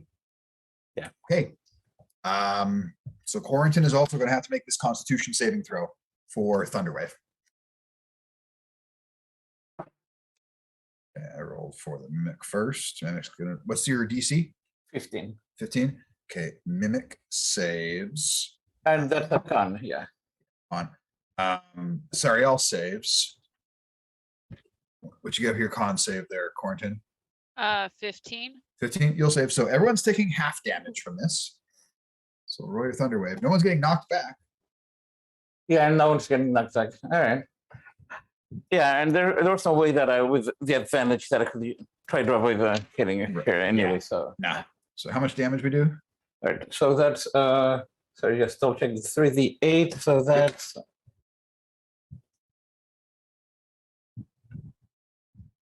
for 12.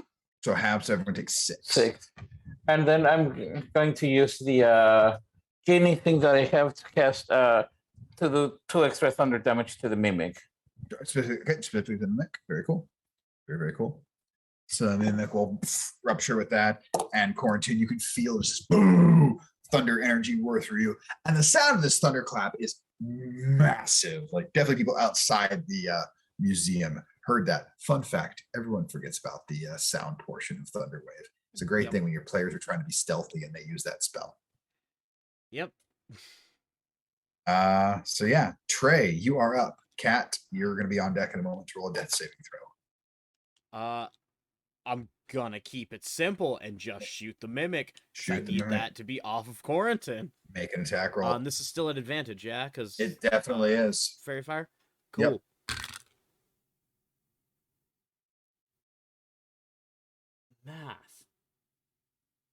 That's 18. 18, that'll hit. Give me damage. And that is 10 points of damage. 10 points of damage as the musket ball tears into this mimic. It's still holding strong, but it's starting to show some real signs of damage as Trey is just doing what he does best, taking shots at it. And then I'm going to use my movement to run up to Sariel. Okay. I'm going to use my movement to just run like straight up into melee and then my bonus action movement to run back. Oh, okay. And Expeditious Retreat. There's no opportunity attack there. Just make it a charisma check here. We'll call it a persuasion. We'll call it a persuasion. You're taunting. Persuasion? I'm gonna call it persuasion. Okay, cool. Persuasion, that is a 18. 18. She was focused on the cat's down body, raising her fist up, ready to just throw it downward. And then after you do that, she just looks at you. Expeditious Retreat does not negate attacks of opportunity. Oh, So okay, she well could then. take one. She's going to. I don't think she hit you though. Yeah, 11 probably doesn't hit. No, it does not.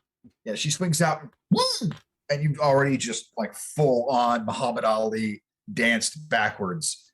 Cat, just roll a d20 and tell me the result. This is a death saving throw. No modifications.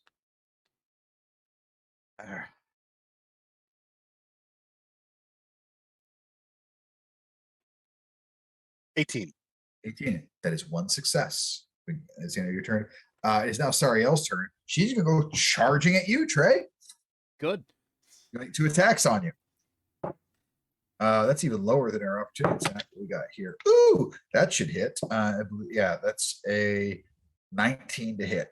That does. Okay. Go ahead and take. Oh man, I rolled piss for damage there. Take 5 points of bludgeoning damage as she brings one of those knuckle dusters, bang, right across your cheek. You're from a horror movie. You've had worse. Yeah. It's not a machete. No. The mimic, however, as it's fully adhered to you, Quarantine, and you feel something terrifying as the part of it that is like right up against your chest. You can feel this opening, and you realize it's just opened a mouth there, and it is going to attempt to bite you. Yeah, that's definitely going to hit. That's a 21 to hit. Okay, yeah, that definitely hits. Is going to be 7 points of piercing damage plus another 3 points of acid damage as these teeth sink into you. And let's see if it gets its fury attack back. As a 5, it regains its fury. Meep. Little Flower, you are up. That makes me 0, by the way. So you watch as Quarantine falls to the ground unconscious. This mimic still adhered to his body. And you can see it strikes a pose very similar to when it unleashed that triple fury attack before, right on top of Quarantine.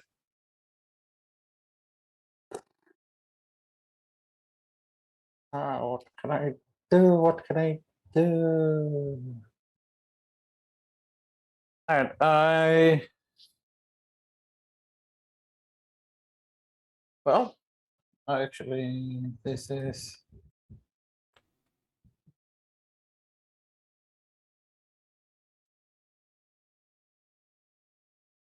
Yeah.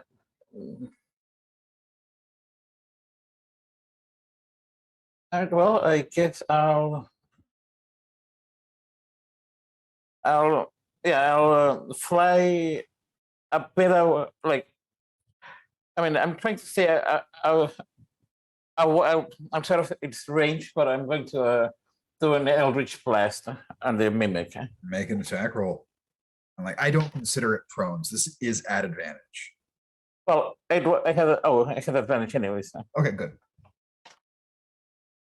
Ooh, net 20. Oh, so double the dice, then add your modifier.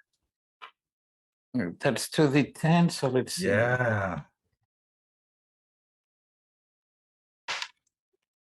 That's a 5. That's another 5. So 10, 14. And then 2 extra thunder damage. Oh, nice. So you And see- and a it's yell. fine. Yeah, good. And a yell. Come at me, blob. And just this Eldritch Blast collides with it. You can hear it cry out in agony, definitely doing some damage. You can see its form is starting to quake. Quarantine, you are up. I need you to make a death saving throw, please. Okay. I'm just gonna not take chances on this one and use my arcane or my portent Mhm. for 19. 19. You succeed your first one. Very, very good. Trey, you are up. You got Sariel right up in your face, and you can see the mimic poised. Its body's starting to quake. You see it ready for another fury attack on top of Quarantine. I'm gonna look Sariel straight in the eyes and go, "You ever had tinnitus?" Huh? And then I'm gonna put my the musket like right next to her head and fire at the mimic.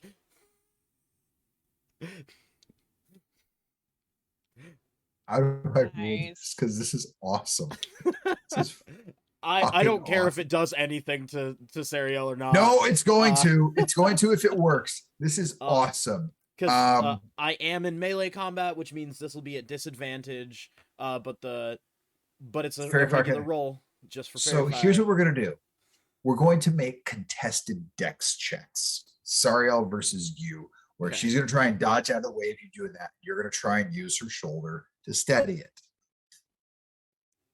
Okay. Just the dex check. That's gonna be math +3. Why is +3 hard for me? 14.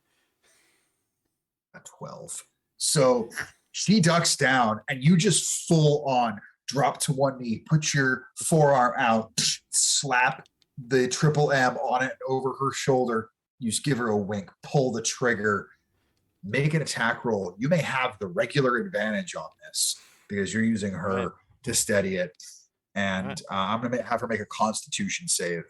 I'm gonna use the dice that you gave me. Now I roll the nat 20. So did I. Oh! Give me damage, baby. I swear, these dice that you gave me, I've rolled so many nat 20s against you. Use them more. They were a gift. You know me. I love when my players roll big against me. I'm your That's biggest fair. cheerleader. So that's gonna be 14, 15, 16, 17 points of damage against the mimic. So those of you who are conscious, which it's you and Little Flower there, Trey. Ooh. And this mimic is raised up.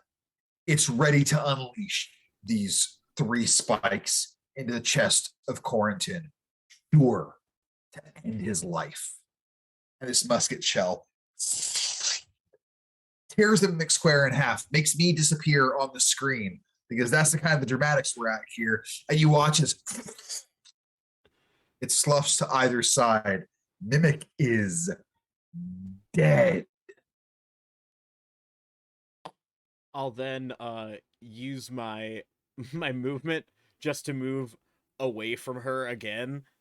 She goes And swinging again. I'll say catch me if you can, but I know she can't hear me. That is a dirty 20 to hit. I will. So go ahead and take 7 points of bludgeoning damage as she catches you with her knuckle duster. All right. Still up, but not by much. All right, Cat, I need you to make another death saving throw. 4. 1 success, 1 failure. It is going to bring it to Sariel, who got a lot left. Yeah, she's gonna cast another scorching ray. You're looking pretty rough. Little Flower's probably not looking as rough. And Little Flower's got the one who put that damn fairy fire up. So let's see what we can do here. Little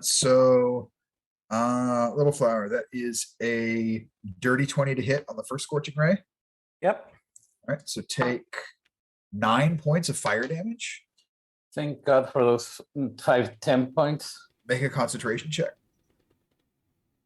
You need to get at least a 10. Oh gods, I forgot to add the temporary hit points. 10. Yes, Okay, made it. So second one is that's even more to hit. So take 12 points of fire damage. I rolled max. Okay, And then I'm at 5. make a concentration check. I almost want. Can I say that I failed it so that I'm not get targeted anymore? If you want. Yeah. You can choose to fail. I'll choose to fail. Okay. Well, she still considers you a pain in her ass, so she's firing a third scorching ray at you anyways. Oh, that might miss. Does a 14 hit you?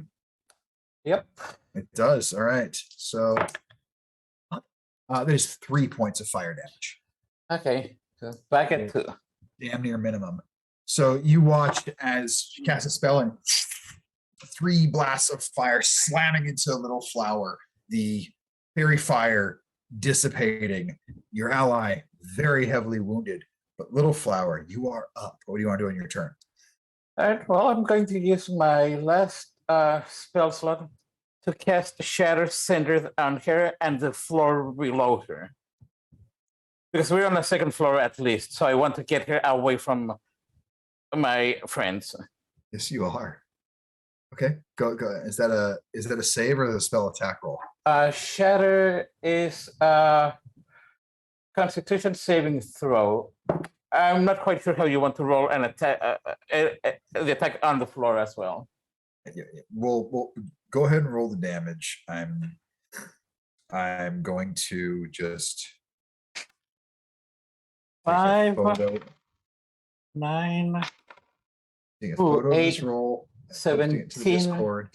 All right, 17 thunder damage. Yeah, we'll get to all that. I just want everyone in the Discord to see exactly what I rolled, so no one thinks I am BSing. There we go. That is not what I wanted to roll. How much Yeah, I'm damage gonna- again? I'm gonna put that 17. image up on screen when we actually run. Are this. you? I'm gonna Nice. try to. Cool. Figure it out. So it's I don't know 17. video editing. Jesus. And so you watch as this bolt of arcane energy comes out, hits Rashida, hits her hard. And between that and having her bell rung by Trey's shot earlier, the ground beneath her gives way. She reaches out, trying to clasp onto something. She gets a piece of the walkway and it pulls away as she falls downward. Yeah. Also, as she's falling, I will trigger my genie thing and do two extra thunder damage on her. Okay. She is going to fall downward. And she's going to suffer.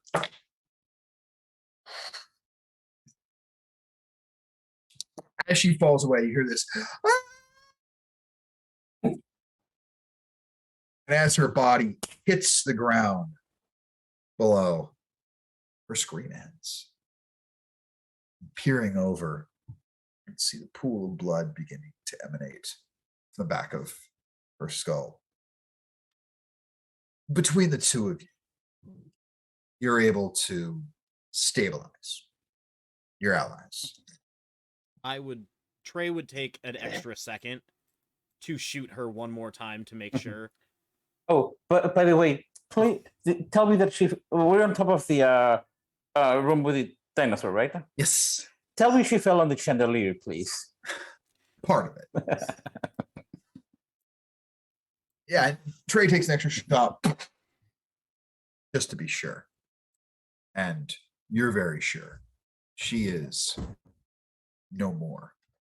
You bring your allies back to consciousness.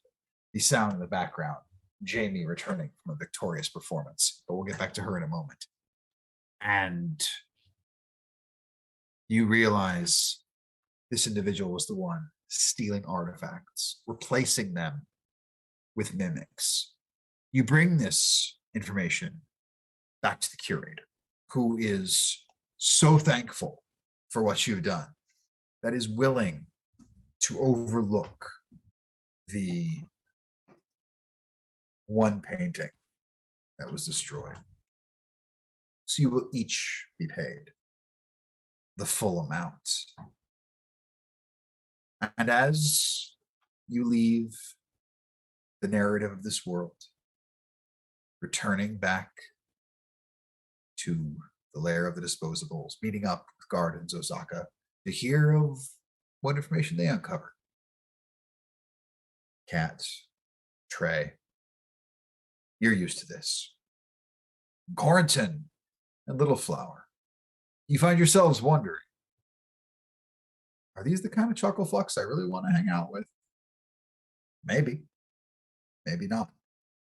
That's a question to be answered for another time, as you have uncovered the mystery of the museum.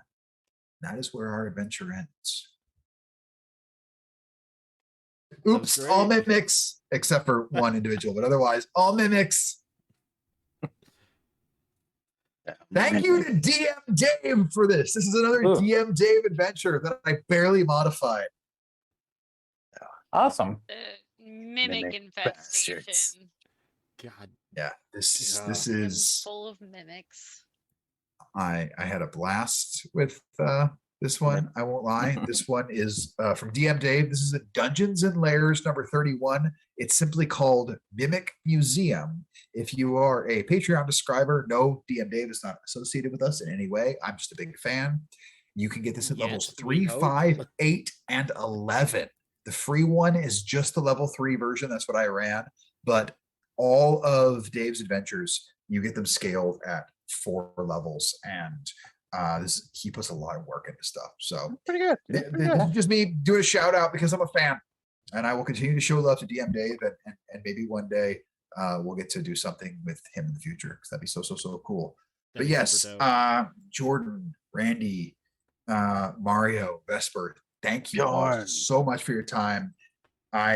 This was so much fun for me. I love running these, and yeah, we will continue with One Shot Summer, the campaign where we'll be returning very soon. But until then, Yep. We're looking keep watching. We're looking at a September return. That's our plan Hopefully. right now. That's the goal. That's the goal. And yeah, but between now and then, we'll see what chaos awaits.